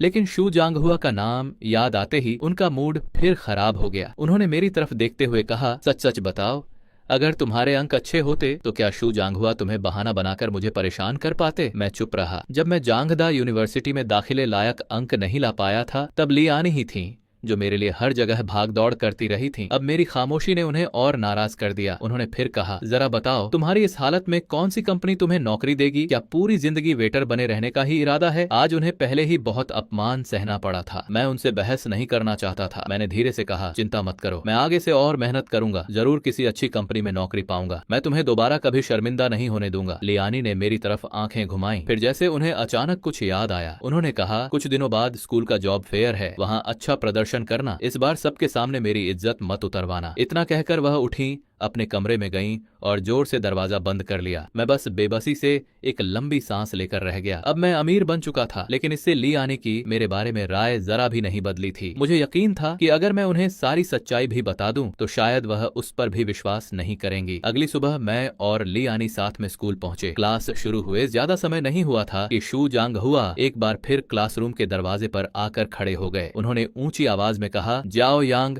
बाहर आओ। उनकी आवाज सुनते ही शूलिंगलिंग शू जांग हुआ की आवाज सुनते ही शूलिंगलिंग के चेहरे पर खुशी साफ झलकने लगी। स्पष्ट था कि शू जांग हुआ ने उसे कल जो चांग वाली पूरी घटना पहले ही बता दी थी। उसकी आंखों में उत्सुकता साफ दिखाई दे रही थी, मानो वह बेसब्री से मेरा तमाशा देखने का इंतजार कर रही हो। मुझे सीधे प्रिंसिपल के ऑफिस में ले जाया गया। जैसे ही हम अंदर पहुंचे, शू जांग हुआ हल्का सा झुककर प्रिंसिपल हुआंग से बोले, प्रिंसिपल साहब, मैं जाओ यांग को ले आया हूँ। टीचर ली भी अभी पहुंचती ही होंगी। प्रिंसिपल हुआंग ने मेरी तरफ एक नजर डाली और हल्का सा भौहें सिकोड़ लीं। फिर उन्होंने शू जांग हुआ की ओर देखते हुए पूछा, टीचर ली को बुलाने के लिए तुमसे किसने कहा था? ये सुनकर शू जांग हुआ एक पल के लिए चौंक गए, लेकिन उन्होंने सोचा कि शायद प्रिंसिपल निवेश वाले मामले के कारण नाराज हैं। उन्होंने तुरंत कहा, प्रिंसिपल साहब, मैं अभी उन्हें मना कर देता हूँ, उन्हें आने की जरूरत नहीं है। उन्होंने तुरंत लियानी को फोन किया और कहा कि अब उन्हें आने की आवश्यकता नहीं है। फोन रखने के बाद वह फिर सीधे खड़े हो गए। इसके बाद उन्होंने मेरी ओर इशारा करते हुए कहा, प्रिंसिपल साहब, कल इसी छात्र ने यंग मास्टर जो को नाराज करके भगा दिया था। वह निवेश हमारे स्कूल के लिए बेहद महत्वपूर्ण था, लेकिन इस लड़के ने सब कुछ बर्बाद कर दिया। मैंने इसे पहले ही समझाया था, लेकिन इसे अपनी औकात का जरा भी एहसास नहीं था। आखिरकार इसने जो चांग को नाराज कर ही दिया। शू जांग हुआ लगातार मेरे खिलाफ बातें जोड़ते जा रहे थे। उन्होंने फिर कहा, जी हाँ प्रिंसिपल साहब, इसी ने जो चांग को नाराज किया, इसलिए अब शायद वह निवेश भी हाथ से निकल गया होगा। प्रिंसिपल हुआंग ने गंभीर आवाज में कहा, मैं भी उस समय वहां मौजूद था, लेकिन मैं उसे कुछ भी कहने से रोक नहीं पाया। मैंने पूरी कोशिश की थी। शू जांग हुआ ने तुरंत फिर बात आगे बढ़ाई, वैसे भी जाओ यांग के अंक इतने अच्छे नहीं थे कि वह हमारे स्कूल में दाखिला पा सके। हमने तो सिर्फ उसके परिवार की परिस्थितियों को देखकर विशेष अनुमति दी थी। फिर उन्होंने दुखी होने का नाटक करते हुए कहा, प्रिंसिपल साहब, लियानी इसकी क्लास टीचर हैं। उन्होंने इसे सही ढंग से शिक्षित नहीं किया, तभी यह इतना घमंडी और लापरवाह बन गया। जो कुछ भी हुआ उसके लिए उनकी भी बराबर जिम्मेदारी बनती है। ये कहकर वह एक तरफ हट गए। अंदर ही अंदर वह खुद पर बहुत खुश थे। प्रिंसिपल के सामने खड़े होकर वह पूरी कोशिश कर रहे थे कि सारा दोष मेरे सिर पर डाल दें और खुद पूरी तरह बच निकले। उन्हें पूरा विश्वास था कि इस बार न मैं बचूंगा और न ही लियानी। अगर मुझे स्कूल से निकाल दिया जाता तो उनकी भतीजी शुलिंगलिंग का गुस्सा भी शांत हो जाता। उसी समय प्रिंसिपल हुआंग ने धीरे से सिर हिलाया और कहा, तुम ठीक कह रहे हो। यह सुनते ही शू जांग हुआ का चेहरा खुशी से खिल उठा। वह तुरंत मुस्कुराते हुए प्रिंसिपल के पास पहुंचे और बोले, प्रिंसिपल साहब, यह सब आपकी दूरदर्शी नेतृत्व क्षमता और शानदार। लेकिन उनकी बात पूरी होने से पहले ही धड़ाम, प्रिंसिपल हुआंग ने जोर से मेज पर मुक्का मारा। कमरे में मौजूद हर व्यक्ति चौंक गया। सबसे ज्यादा घबराए शू जांग हुआ। प्रिंसिपल हुआंग ने ठंडी नजरों से उन्हें देखते हुए कहा, क्या तुम मेरी तारीफ कर रहे हो? फिर उन्होंने कठोर स्वर में कहा, जाओ यांग अभी सिर्फ एक छात्र है, उसे समाज की ज्यादा समझ नहीं है, और तुम एक नाकाम निवेश का पूरा दोष एक छात्र के सिर पर डाल रहे हो।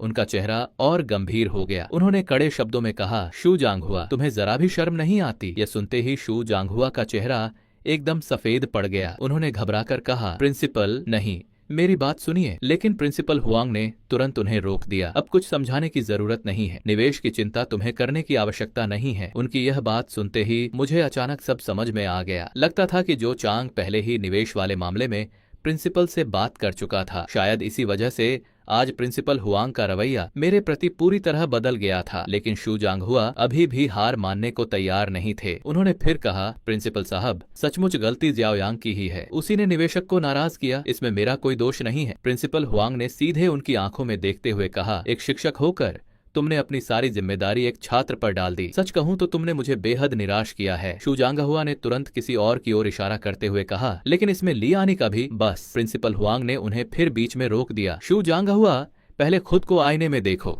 स्कूल के एक वरिष्ठ अधिकारी की गरिमा और पेशेवर व्यवहार आखिर कहाँ है तुम्हारे अंदर? अपने ऑफिस जाओ और बैठकर अपने व्यवहार पर गंभीरता से विचार करो। इस बार शू जांग हुआ पूरी तरह चुप हो गए। अब उनके पास कहने के लिए कुछ भी नहीं बचा था। उन्होंने शर्म से सिर झुका लिया और अपमानित होकर ऑफिस से बाहर निकल गए। मैं पूरे घटनाक्रम को देखकर हैरान रह गया। उनके जाने के बाद प्रिंसिपल हुआंग कुछ क्षण तक मुझे देखते रहे, फिर शांत स्वर में बोले, जियाओ यांग, तुम अभी छात्र हो, अपनी पढ़ाई पर ध्यान दो और वही करो जो तुम्हारा कर्तव्य है। बेकार की बातों में मत उलझो और मुझे निराश मत करना। मैंने तुरंत सिर झुकाकर कहा, जी प्रिंसिपल साहब, मैं समझ गया। इसके बाद मैं वापस अपनी क्लास में लौट आया। कुछ ही देर बाद शूलिंग लिंग भी वापस आई। जैसे ही उसने मुझे अपनी सीट पर बैठा देखा, वह जोर से चिल्लाई, जाओ यांग, तुम्हारी हिम्मत कैसे हुई वापस क्लास में आने की? तुमने स्कूल का इतना बड़ा निवेश बर्बाद कर दिया, फिर भी आराम से यहाँ बैठे हो। उसकी आवाज सुनते ही पूरी क्लास का ध्यान हमारी तरफ चला गया। सभी छात्र हैरानी से उसकी तरफ देखने लगे। एक छात्र ने पूछा, कौन सा निवेश? दूसरे ने उत्सुकता से कहा, लिंग लिंग, आखिर हुआ क्या है? सबको अपने आसपास इकट्ठा देखकर शूलिंग लिंग और भी जोश में आ गई। वह गर्व से बोली, हमारा स्कूल काफी समय से बड़े निवेशकों की तलाश कर रहा था। मैंने सुना है कि अगर यह निवेश मिल जाता तो हमारे स्कूल की रैंकिंग और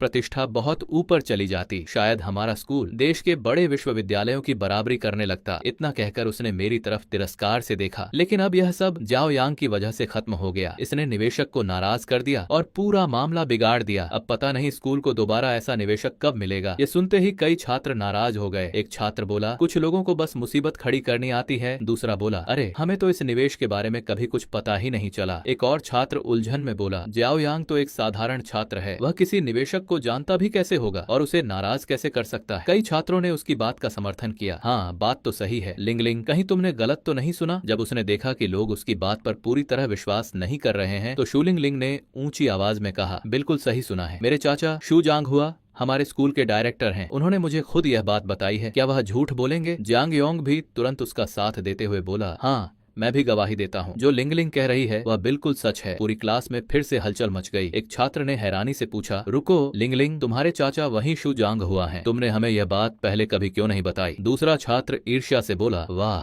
यह तो कमाल है। सच में मुझे तो तुमसे जलन हो रही है। सबकी प्रतिक्रियाएं सुनकर शूलिंग लिंग का घमंड और बढ़ गया। उसने तिरस्कार भरी नजर से मेरी ओर देखा और ठंडे स्वर में कहा, जाओ यांग, आखिर तुम्हें उस निवेशक को उकसाने की जरूरत ही क्या थी? निवेशक को आखिर उकसाने की क्या जरूरत थी तुम्हें? देखो, अब तुम्हारी वजह से हम सबको नुकसान उठाना पड़ रहा है। एक सहपाठी ने गुस्से में मेरी ओर उंगली उठाते हुए कहा, तुम्हारे नंबर खराब हैं, तुम पढ़ाई नहीं करते, यह तुम्हारी अपनी समस्या है, लेकिन इसकी सजा हम सब क्यों भुगतें? तुम्हें पता भी है कि स्कूल की रैंकिंग का सीधा असर हमारी नौकरी और भविष्य पर पड़ता है। तुरंत एक और छात्र बोला, बिल्कुल, अगर भविष्य में हमें अच्छी कंपनियों में नौकरी नहीं मिली तो उसकी जिम्मेदारी क्या तुम लोगे? पूरी कक्षा में एक के बाद एक मुझ पर आरोप लग रहे थे। उनकी आवाजें मेरे कानों में ऐसे गूंज रही थीं जैसे अनगिनत मधुमक्खियां भिन भिना रही हों। कुछ देर तक मैं चुप रहा, लेकिन आखिरकार मुझसे भी नहीं रहा गया। मैंने शांत लेकिन दृढ़ स्वर में पूछा, तुम लोगों से किसने कहा कि निवेश रद्द हो गया है? मेरी बात सुनते ही शूलिंग लिंग ठंडी हंसी हंस पड़ी। अब भी जिद कर रहे हो?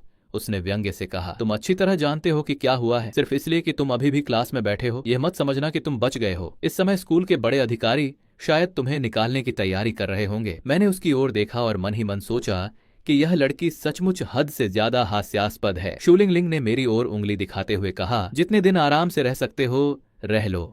मेरे अंकल ने खुद कहा है कि इस घटना से स्कूल को बहुत बड़ा नुकसान हुआ है। तुम्हें सिर्फ स्कूल से निकालना और तुमसे हर्जाना न वसूलना ही तुम्हारे लिए बहुत बड़ी रियायत है। लेकिन समय बीतता गया, कोई अनुशासनात्मक नोटिस नहीं आया, कोई मुझे निकालने भी नहीं आया। इतनी देर तक कुछ न होने पर शूलिंग लिंग खुद बेचैन होने लगी। थोड़ी ही देर में क्लास शुरू हुई और लियानी अंदर आई। जैसे ही वह कक्षा में दाखिल हुई, शूलिंग लिंग ने तुरंत हाथ उठा दिया। लियानी ने उसकी तरफ देखा और अधीर स्वर में पूछा, अब क्या बात है? शूलिंग लिंग खड़ी हो गई और मेरी ओर इशारा करते हुए बोली, टीचर लियानी, जाओ यांग ने स्कूल का निवेश बर्बाद कर दिया है। इतनी बड़ी मुसीबत खड़ी कर दी, फिर भी उसे क्लास में बैठने दिया जा रहा है। वह जोर से आगे बोली, इस बार जाओ यांग ने पूरे स्कूल को प्रभावित किया है। हम ऐसे कैसे मान लें कि कुछ हुआ ही नहीं? लियानी का चेहरा तुरंत गंभीर हो गया। उन्होंने ठंडे स्वर में कहा, शूलिंग लिंग, यह कैसी बेकार की बातें कर रही हो? लेकिन शूलिंग लिंग पीछे हटने को तैयार नहीं थी। टीचर, मैं झूठ नहीं बोल रही। जियाओ यांग को दुनिया की समझ नहीं है, उसी ने निवेशक को नाराज कर दिया। इसके बाद उसने वही सारी बातें दोहरा दी जो शू जांग हुआ ने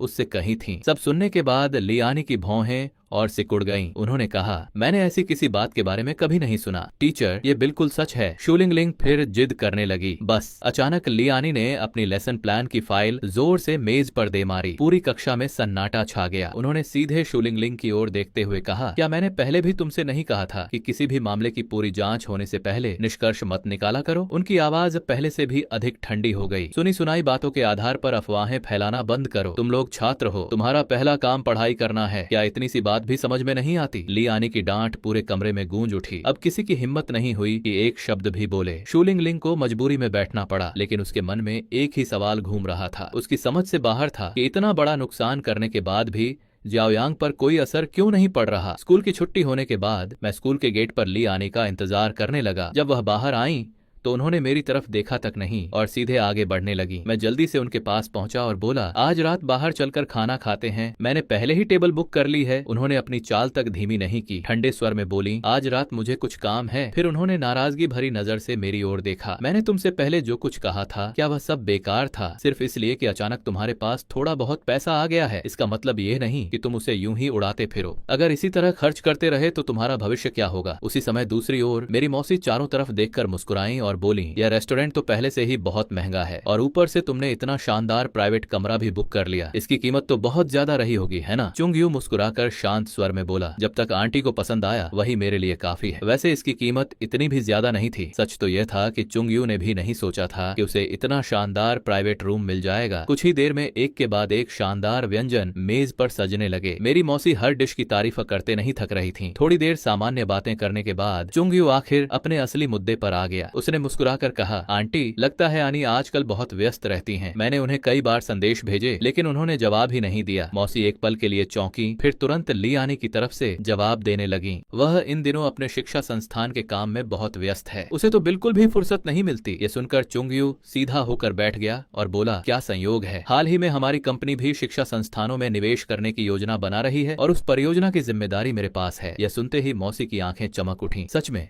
श्याओयू? फिर उन्होंने उत्साह से कहा, अगर हो सके तो आने की जरूर मदद करना। असल में वह पहले से ही दोनों को करीब लाने का मौका ढूंढ रही थीं। अब ऐसा सुनहरा अवसर खुद उनके सामने आ गया था। चुंगयू आत्मविश्वास से मुस्कुराया, आंटी की खातिर आने के संस्थान में निवेश करना बिल्कुल संभव है। वैसे भी इन दिनों कंपनी के ज्यादातर काम मैं ही देख रहा हूँ। किसी निवेश को मंजूरी देना मेरे लिए कोई मुश्किल बात नहीं है। मौसी उसकी बात सुनकर और भी प्रभावित हो गईं। उन्होंने हैरानी से पूछा, क्या तुम्हारे पिताजी ने अभी से कंपनी की जिम्मेदारी तुम्हें सौंप दी है? चुंगयू ने गर्व से सिर हिलाया, हाँ, पापा चाहते हैं कि मैं जल्द से जल्द कंपनी की कमान संभाल लूं। यह सुनकर मौसी के चेहरे पर संतोष साफ दिखाई देने लगा। वह बोली, आजकल के ज्यादातर अमीर घरों के लड़के तो सिर्फ पैसे उड़ाना और मौज मस्ती करना जानते हैं। तुम जैसे समझदार, जिम्मेदार और काबिल लड़के बहुत कम मिलते हैं। चुंगयू विनम्रता से मुस्कुराया, आंटी, आप मेरी जरूरत से ज्यादा तारीफ कर रही हैं। मौसी जितनी देर उसे देखती उतनी ही ज्यादा खुश होती जाती, लेकिन हमेशा की तरह अगले ही पल उन्हें मेरी याद आ गई। उनका चेहरा तुरंत उतर गया। उन्होंने गहरी सांस लेकर कहा, सचमुच अफसोस होता है, आनी जैसी इतनी अच्छी लड़की की शादी जियाओयांग जैसे निकम्मे इंसान से हो गई, जैसे किसी खूबसूरत फूल को गोबर के ढेर में फेंक दिया गया हो। जितना वह बोलती गई उतना ही उनका गुस्सा बढ़ता गया। उन्होंने चुंगयू की ओर इशारा करते हुए कहा, जरा श्याओयू को देखो और फिर उस जियाओयांग को देखो। अब वह बच्चा भी नहीं रहा, लेकिन आज तक उसके अंदर जरा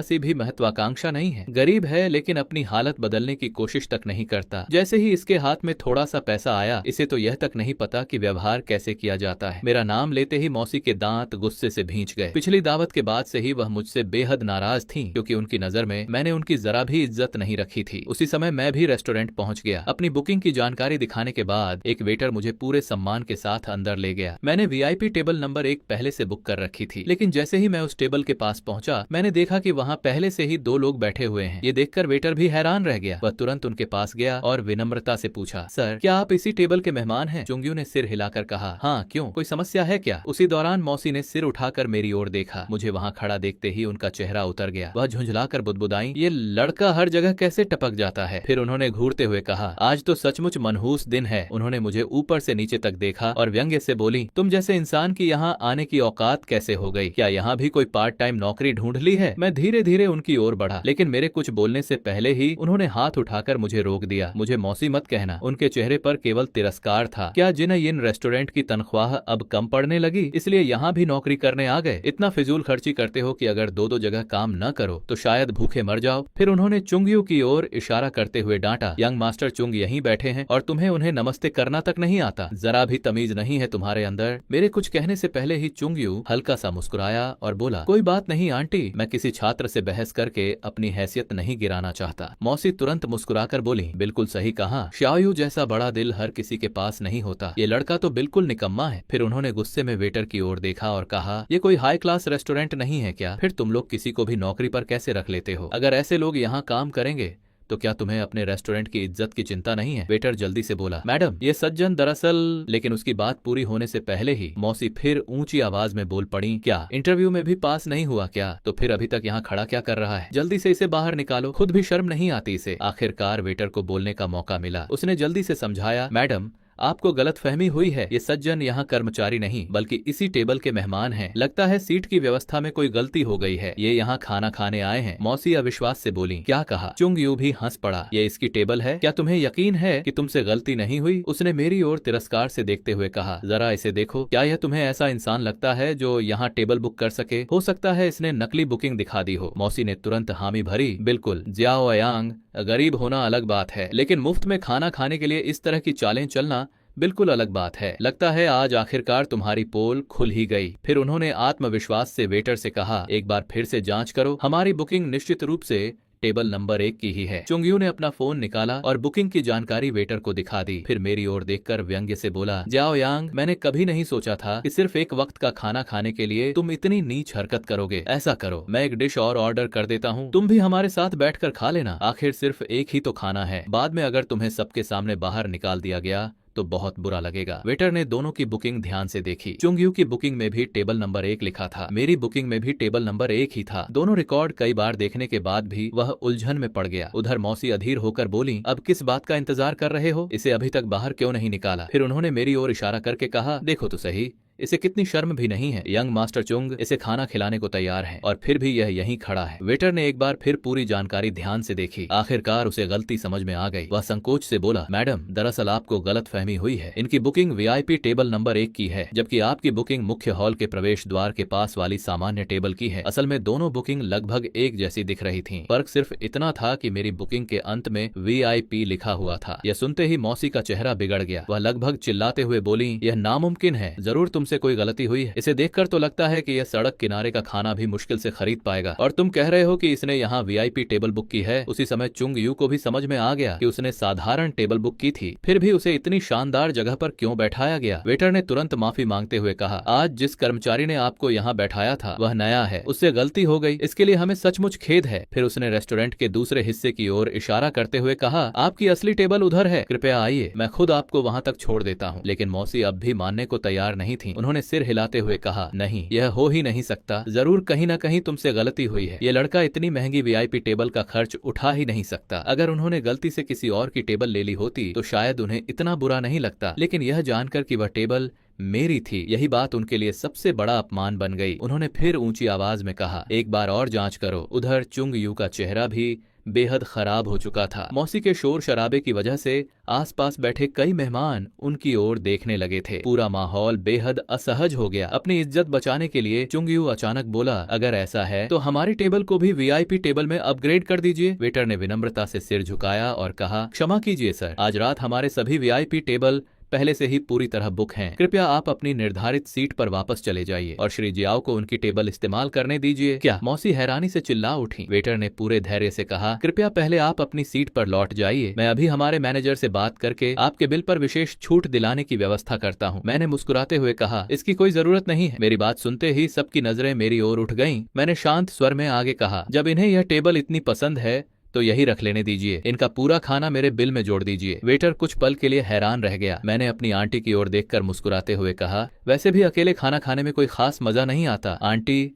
आपको यह जगह इतनी पसंद है तो आराम से यहीं बैठकर भोजन कीजिए। बाद में यह मत कहिएगा कि मैंने बड़ों की इज्जत नहीं की। आज का पूरा खर्च मेरी तरफ से समझिए। इतना कहकर मैंने जेब से नोटों की एक मोटी गड्डी निकाली और मेज पर रख दी। किसी के कुछ कहने का इंतजार किए बिना मैं मुड़ा और रेस्तरां से बाहर निकल गया। मेरे पीछे आंटी और चुंगयू वहीं खड़े रह गए। दोनों के चेहरे अपमान और झेप से तमतमाए हुए थे। अगली सुबह मैं स्कूल पहुंचा। जैसे ही कक्षा में कदम रखा, शू लिंगलिंग ने ऊंची आवाज में पुकारा, जियाओयांग, आज रात होने वाली क्लास की फेयरवेल पार्टी में आ रहे हो ना? मैंने बिना एक पल सोचे जवाब दिया, नहीं। मन ही मन मैं हंस पड़ा। जो लड़की हमेशा मुझसे नफरत करती थी, वह अचानक मुझे खाने पर क्यों बुला रही है? जरूर इसके पीछे कोई न कोई चाल है। शायद उसे उम्मीद नहीं थी कि मैं इतनी साफ मना कर दूंगा। वह तुरंत बोली, जियाओयांग, यह हमारी क्लास की आखिरी गेट टुगेदर है, सब लोग आ रहे हैं। उससे पहले कि मैं कुछ कहता, जांग योंग बीच में बोल पड़ा, क्या बात है, अब तुम अपने ही क्लासमेट्स को छोटा समझने लगे हो? बाकी छात्र भी उसका साथ देने लगे। हाँ जियाओयांग, सब जा रहे हैं, सिर्फ तुम नहीं। वैसे भी जल्द ही हमारी पढ़ाई खत्म होने वाली है, बस एक साथ खाना ही तो खाना है, इसमें इतनी बड़ी बात क्या है? जांग योंग का व्यंग्य भरा लहजा सुनकर मैं हल्का सा भौहें सिकोड़कर सोचने लगा, जब ये लोग मुझे इतना जोर देकर बुला रहे हैं तो निश्चित ही कोई न कोई वजह है। मैंने शांत स्वर में कहा, तुम लोग जाओ, मुझे कोई दिलचस्पी नहीं है। जब उन्होंने देखा कि उनकी बातों का मुंह पर कोई असर नहीं हो रहा तो जांग योंग ने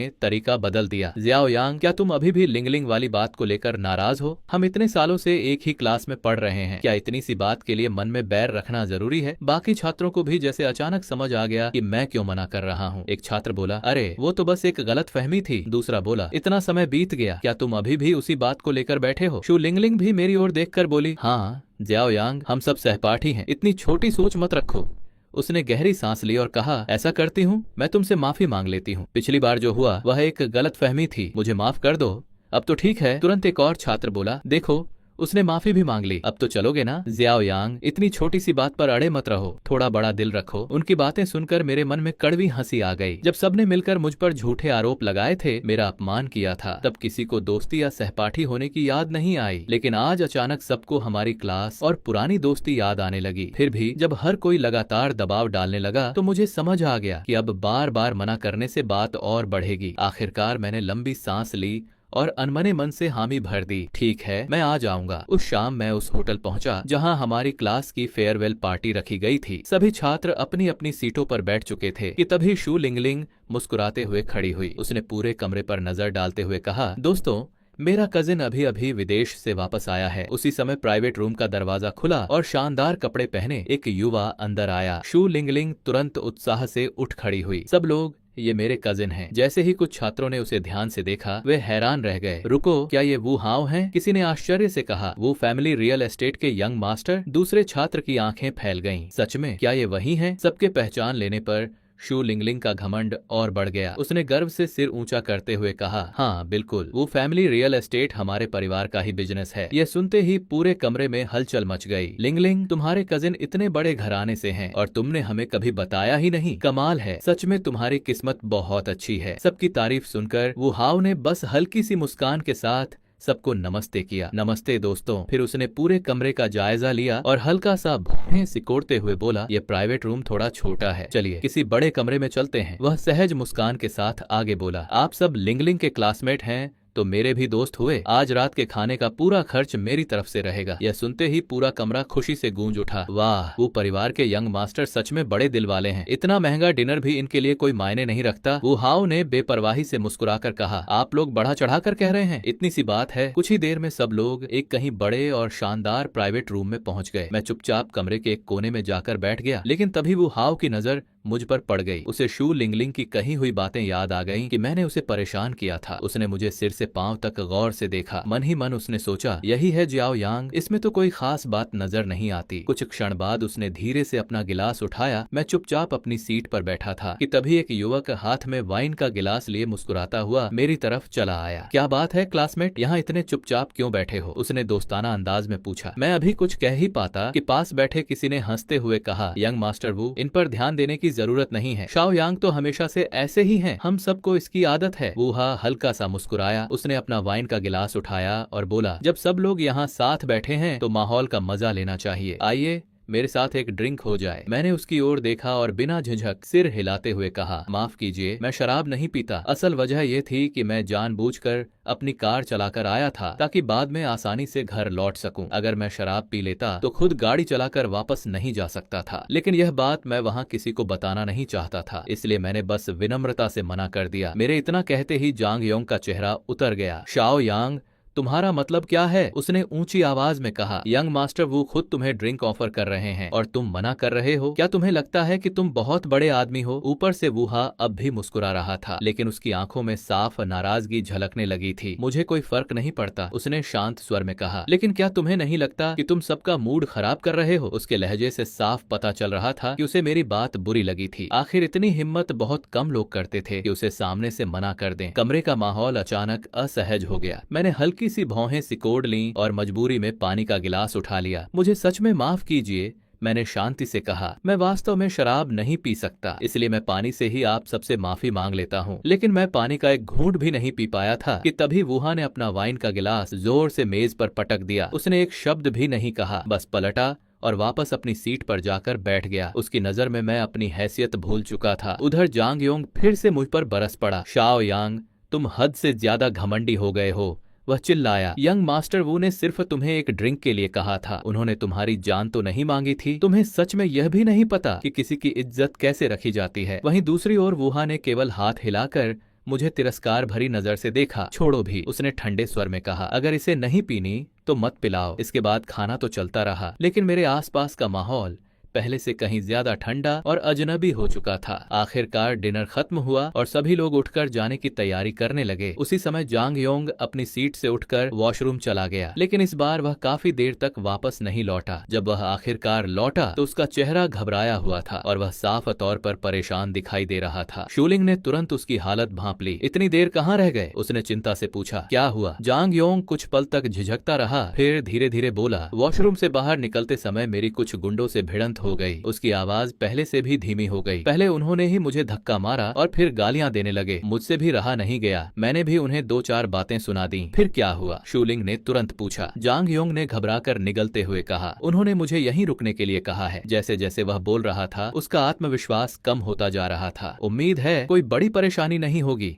है ना? गलती तो पहले उन्हीं की थी। यह कहकर उसने सावधानी से वूहा की तरफ देखा। वूहा आराम से कुर्सी पर पीछे टिक गया और बेफिक्री से मुस्कुराया। कुछ नहीं होगा, उसने आत्मविश्वास से कहा। इस होटल का मालिक मेरा दोस्त है। जब तक मैं यहाँ हूँ किसी की इतनी हिम्मत नहीं कि यहाँ आकर हंगामा करे। चिंता मत करो। तभी अचानक धड़ाम, प्राइवेट रूम का दरवाजा जोरदार लात से खुल गया। चेहरे पर गहरे निशानों वाला एक लंबा चौड़ा आदमी कई गुंडों के साथ अंदर घुस आया। एक ही पल में पूरे कमरे का माहौल जम सा गया। उन गुंडों में से एक, जिसके गाल पर सूजन थी, जांग योंग की तरफ उंगली दिखाकर चिल्लाया, भाई लोंग, यही है वो आदमी। भाई लोंग ने आंखें सिकोड़ते हुए धीरे धीरे जांग योंग की ओर कदम बढ़ाए। तो मेरे आदमी को तुमने मारा था? उसके इतना कहते ही किसी और के कुछ करने से पहले ही जांग योंग सीना तानकर खड़ा हो गया। क्योंकि उसके पीछे वूहा खड़ा था, इसलिए उसे जरा भी डर नहीं लग रहा था। उसने सीधे भाई लोंग की आंखों में देखते हुए घमंड से कहा, हाँ मैंने ही मारा था। तो क्या कर लोगे? फिर उसने और ऊंची आवाज में कहा, तुम्हें पता भी है यहाँ कौन बैठा है? इतनी हिम्मत कैसे हुई तुम्हारी यहाँ आकर गुंडागर्दी करने की? ये सुनते ही भाई लोंग का चेहरा सख्त हो गया। मुझे इससे कोई मतलब नहीं कि यहाँ कौन बैठा है, उसने ठंडी आवाज में कहा। फिर उसने अपने आदमियों की तरफ हाथ हिलाया। इसे पकड़ लो। आदेश मिलते ही कई गुंडे एक साथ आगे बढ़े और जांग योंग को दबोचकर जमीन पर गिरा दिया। रुको! तभी वूहा अचानक खड़ा हुआ और पूरे आत्मविश्वास के साथ आगे बढ़ा। भाई लोंग ने उसकी तरफ देखा और भौहें चढ़ा लीं। और तुम कौन हो? उसने पूछा। यकीन मानो, जरूरत पड़ी तो तुम्हें भी घसीटकर बाहर फेंक दूंगा। वूहा ने तिरस्कार से मुस्कुराते हुए अपने कपड़ों का कॉलर ठीक किया। मैं वूहा हूँ। वू फैमिली रियल एस्टेट इस होटल की सबसे बड़ी हिस्सेदार कंपनी है। इससे पहले कि मैं किसी को बुलाऊं, मेरी सलाह है कि अपने लोगों को लेकर तुरंत यहाँ से निकल जाओ। ये सुनते ही भाई लोंग की आंखें हल्की सी सिकुड़ गईं। वो फैमिली रियल एस्टेट? कुछ क्षणों तक वह चुपचाप खड़ा रहा। भाई लोंग की यह प्रतिक्रिया देखकर वूहा का घमंड और बढ़ गया। बिल्कुल, अगर अपनी भलाई चाहते हो तो अपने आदमियों को लेकर अभी के अभी यहाँ से निकल जाओ। जांग योंग को लगा कि अब मामला पूरी तरह संभल गया है। वह वूहा के पीछे खड़ा होकर घमंड से मुस्कुराया और जोर से बोला, अब भी किस बात का इंतजार कर रहे हो? क्या तुम्हारी औकात है कि यंग मास्टर वू से दुश्मनी ले सको? मैं कमरे के एक कोने में चुपचाप बैठा यह पूरा नजारा देख रहा था। जांग योंग का व्यवहार देखकर मुझे यही महसूस हुआ कि वह उन लोगों की जीती जागती मिसाल था जो ताकतवर लोगों का सहारा लेकर दूसरों पर रौब झाड़ते हैं। कुछ पल सोचने के बाद भाई लोंग ने फिर से मुंह खोला। ठीक है, मैं इसे छोड़ सकता हूँ। लेकिन अगले ही पल उसका चेहरा फिर से कठोर हो गया। लेकिन इसने मेरे भाई पर हाथ उठाया है, उसकी कीमत तो इसे चुकानी ही पड़ेगी। वूहा उसकी बात का मतलब तुरंत समझ गया। उसने अपना बटुआ निकालते हुए पूछा, कितने पैसे चाहिए? उसके हिसाब से जांग योंग ने सामने वाले को बस 2-4 थप्पड़ ही मारे थे। ज्यादा से ज्यादा 20 या 30 हजार येन में मामला खत्म हो जाना चाहिए था। भाई लौंग ने धीरे से अपनी 3 उंगलियां उठा दी। 30 लाख। पूरा कमरा एक पल में सन्नाटे में डूब गया। जो सहपाठी कुछ ही क्षण पहले हंस बोल रहे थे वे भी अवाक रह गए। 30 लाख युआन वुहा के लिए ऐसी रकम नहीं थी जिसे वह कभी चुका न सके, लेकिन उसने हाल ही में एक नई कार खरीदी थी, इसलिए इस समय उसके पास नकदी की कमी थी। सबसे बड़ी बात यह थी कि जांग योंग को बचाने के लिए 30 लाख युआन खर्च करना उसे बिल्कुल भी सही सौदा नहीं लगा। अगर यह बात बाहर फैल गई कि कुछ गुंडों ने उससे जबरन पैसे वसूल लिए तो लोग उसका मजाक उड़ाएंगे। यह सोचते ही उसका चेहरा सख्त हो गया। 30 लाख? उसने ठंडी आवाज में कहा। तुम लोग हमें खुलेआम लूटने की कोशिश कर रहे हो। भाई लौंग का चेहरा तुरंत कठोर हो गया। तो तुम पैसे नहीं दोगे? उसने हाथ हिलाते हुए कहा। फिर हमारी बेरहमी का दोष हमें मत देना। उसके इशारे के साथ ही उसके कई आदमी जांग योंग के चारों ओर टूट पड़े और उसे बुरी तरह मुक्कों और लातों से पीटना शुरू कर दिया। कुछ ही सेकंड पहले तक जो घमंड जांग योंग के चेहरे पर था वह पल भर में गायब हो गया। वह दर्द से तड़पते हुए जमीन पर सिकुड़ गया और जोर जोर से चीखने लगा। वुहा ने भौहें चढ़ाकर गुस्से में चिल्लाया, तुम लोग क्या कर रहे हो? यह मेरी जगह है। फिर उसने और ऊंची आवाज में कहा, मेरे पिता वू वांग हैं। अगर उन्हें इस बारे में पता चला तो तुम में से कोई भी बच नहीं पाएगा। लेकिन वह अपनी बात पूरी भी नहीं कर पाया था कि भाई लौंग अचानक गरजा, रुको।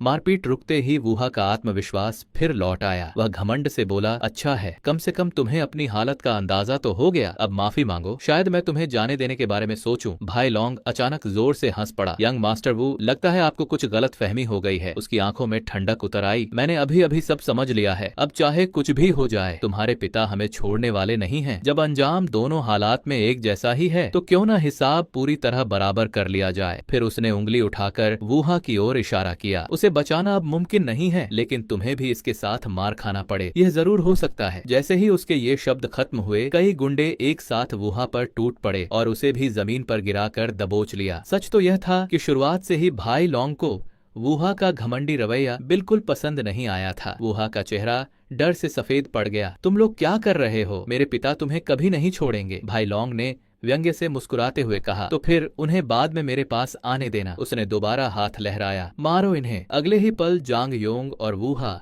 दोनों पर मुक्कों और लातों की बारिश होने लगी। उनकी दर्द भरी चीखें पूरे प्राइवेट रूम में गूंजने लगीं। तुम लोग बस इंतजार करना, वुहा चीखों के बीच किसी तरह बोला। मेरे पिता तुम्हें कभी माफ नहीं करेंगे। उसकी धमकी सुनकर भाई लौंग ने केवल इतना कहा, और जोर से मारो। कमरे में मौजूद बाकी सभी सहपाठी बुरी तरह सहम चुके थे। किसी में भी आगे बढ़कर रोकने की हिम्मत नहीं थी। मैं अब भी कमरे के कोने में खड़ा चुपचाप सब कुछ देख रहा था। सच कहूँ तो जांग योंग को इस हालत में देखकर मुझे थोड़ी तसल्ली महसूस हो रही थी। उस जैसे इंसान ने न जाने कितने लोगों को परेशान किया था। उसे एक सबक मिलना गलत भी नहीं था, लेकिन मैंने भी यह नहीं सोचा था कि बात इतनी आगे बढ़ जाएगी। अगर मारपीट ऐसे ही चलती रही तो किसी की जान तक खतरे में पड़ सकती थी। आखिर चाहे जो भी हो, जांग योंग मेरा सहपाठी ही था। कुछ पल सोचने के बाद मैं आखिरकार कमरे के कोने से बाहर निकल आया। एक गुंडे ने तुरंत मेरी तरफ उंगली दिखाते हुए चिल्लाकर कहा, क्या बात है, तुझे भी बीच में पड़ना है? मैंने उसकी बात का कोई जवाब नहीं दिया। मैं सीधा भाई लौंग के पास पहुंचा। फिर थोड़ा झुककर उसके कान के पास धीरे से कहा, 30 लाख ठीक है, आइए बाहर चलकर बात करते हैं। भाई लौंग एकदम ठिठक गया। उसने सिर से पैर तक मुझे गौर से देखा और फिर मेरे साथ कमरे से बाहर गलियारे में आ गया। उसकी आंखों में साफ शक दिखाई दे रहा था। 30 लाख युआन की रकम सुनकर जहां वुहा भी सोच में पड़ गया था, वहीं सामने खड़ा यह साधारण कपड़े पहने युवक बिना पलक झपकाए पैसे देने को तैयार हो गया था। जिंदगी में पहली बार भाई लौंग को लगा कि शायद यह लड़का वो परिवार से भी कहीं ज्यादा ताकतवर है। मैं पूरी तरह शांत था। मैंने कहा, 30 लाख कोई बड़ी बात नहीं है। तुम पहले से जानते हो कि वुहा कौन है। अगर यह मामला सच में हाथ से निकल गया तो आखिर में सबके लिए मुश्किलें खड़ी होंगी। कई बार सही समय पर रुक जाना ही सबसे समझदारी होती है। मैंने शांति से उसे एक बैंक खाते का नंबर दिया और कहा, पैसे इसी खाते में ट्रांसफर कर देना। रकम मिल जाने के बाद आगे कोई परेशानी नहीं होगी। भाई लौंग ने तुरंत मुझे अपना अकाउंट नंबर दे दिया। 1 मिनट भी पूरा नहीं हुआ था कि 30 लाख युआन उसके खाते में पहुंच चुके थे। मोबाइल पर पैसे आने का नोटिफिकेशन देखते ही वह पूरी तरह स्तब्ध रह गया। कुछ देर तक वह अविश्वास से स्क्रीन को ही घूरता रहा। उसकी प्रतिक्रिया देखकर मैंने हल्का सा भौहें सिकोड़ते हुए पूछा, क्या 30 लाख कम है? जरूरत हो तो मैं और भी भेज सकता हूँ। मेरी यह बात सुनकर भाई लौंग का दिल जैसे उछलकर गले में आ गया। कोई इंसान बिना एक पल सोचे 30 लाख युआन ट्रांसफर कर दे, ऐसे आदमी से वह एक पैसा और मांगने की हिम्मत भी नहीं कर सकता था। उसने जल्दी से मोबाइल जेब में रखा और वापस कमरे की तरफ बढ़ने ही वाला था कि मैंने उसे रोक लिया। मैंने उसकी ओर देखते हुए शांत स्वर में कहा, आज जो कुछ हुआ वह सिर्फ हम दोनों के बीच रहेगा। मुझे ज्यादा चर्चा में रहना पसंद नहीं है। भाई लॉन्ग फिर से हैरान रह गया। 30 लाख युआन खर्च करके किसी की जान बचाना और बदले में जरा सा भी नाम या श्रेय न चाहना। कुछ पल सोचने के बाद उसे अचानक महसूस हुआ कि शायद सचमुच बड़े लोग ऐसे ही होते हैं। उन्हें अपनी ताकत दिखाने या लोगों से तारीफ सुनने की जरूरत नहीं पड़ती। उसने तुरंत सिर हिलाया। मैं समझ गया, यह बात पूरी तरह गुप्त रहेगी। इसके बाद हम दोनों फिर से प्राइवेट रूम में लौट आए। जैसे ही हम अंदर पहुंचे, भाई लॉन्ग ने ऊंची आवाज में कहा, छोड़ो,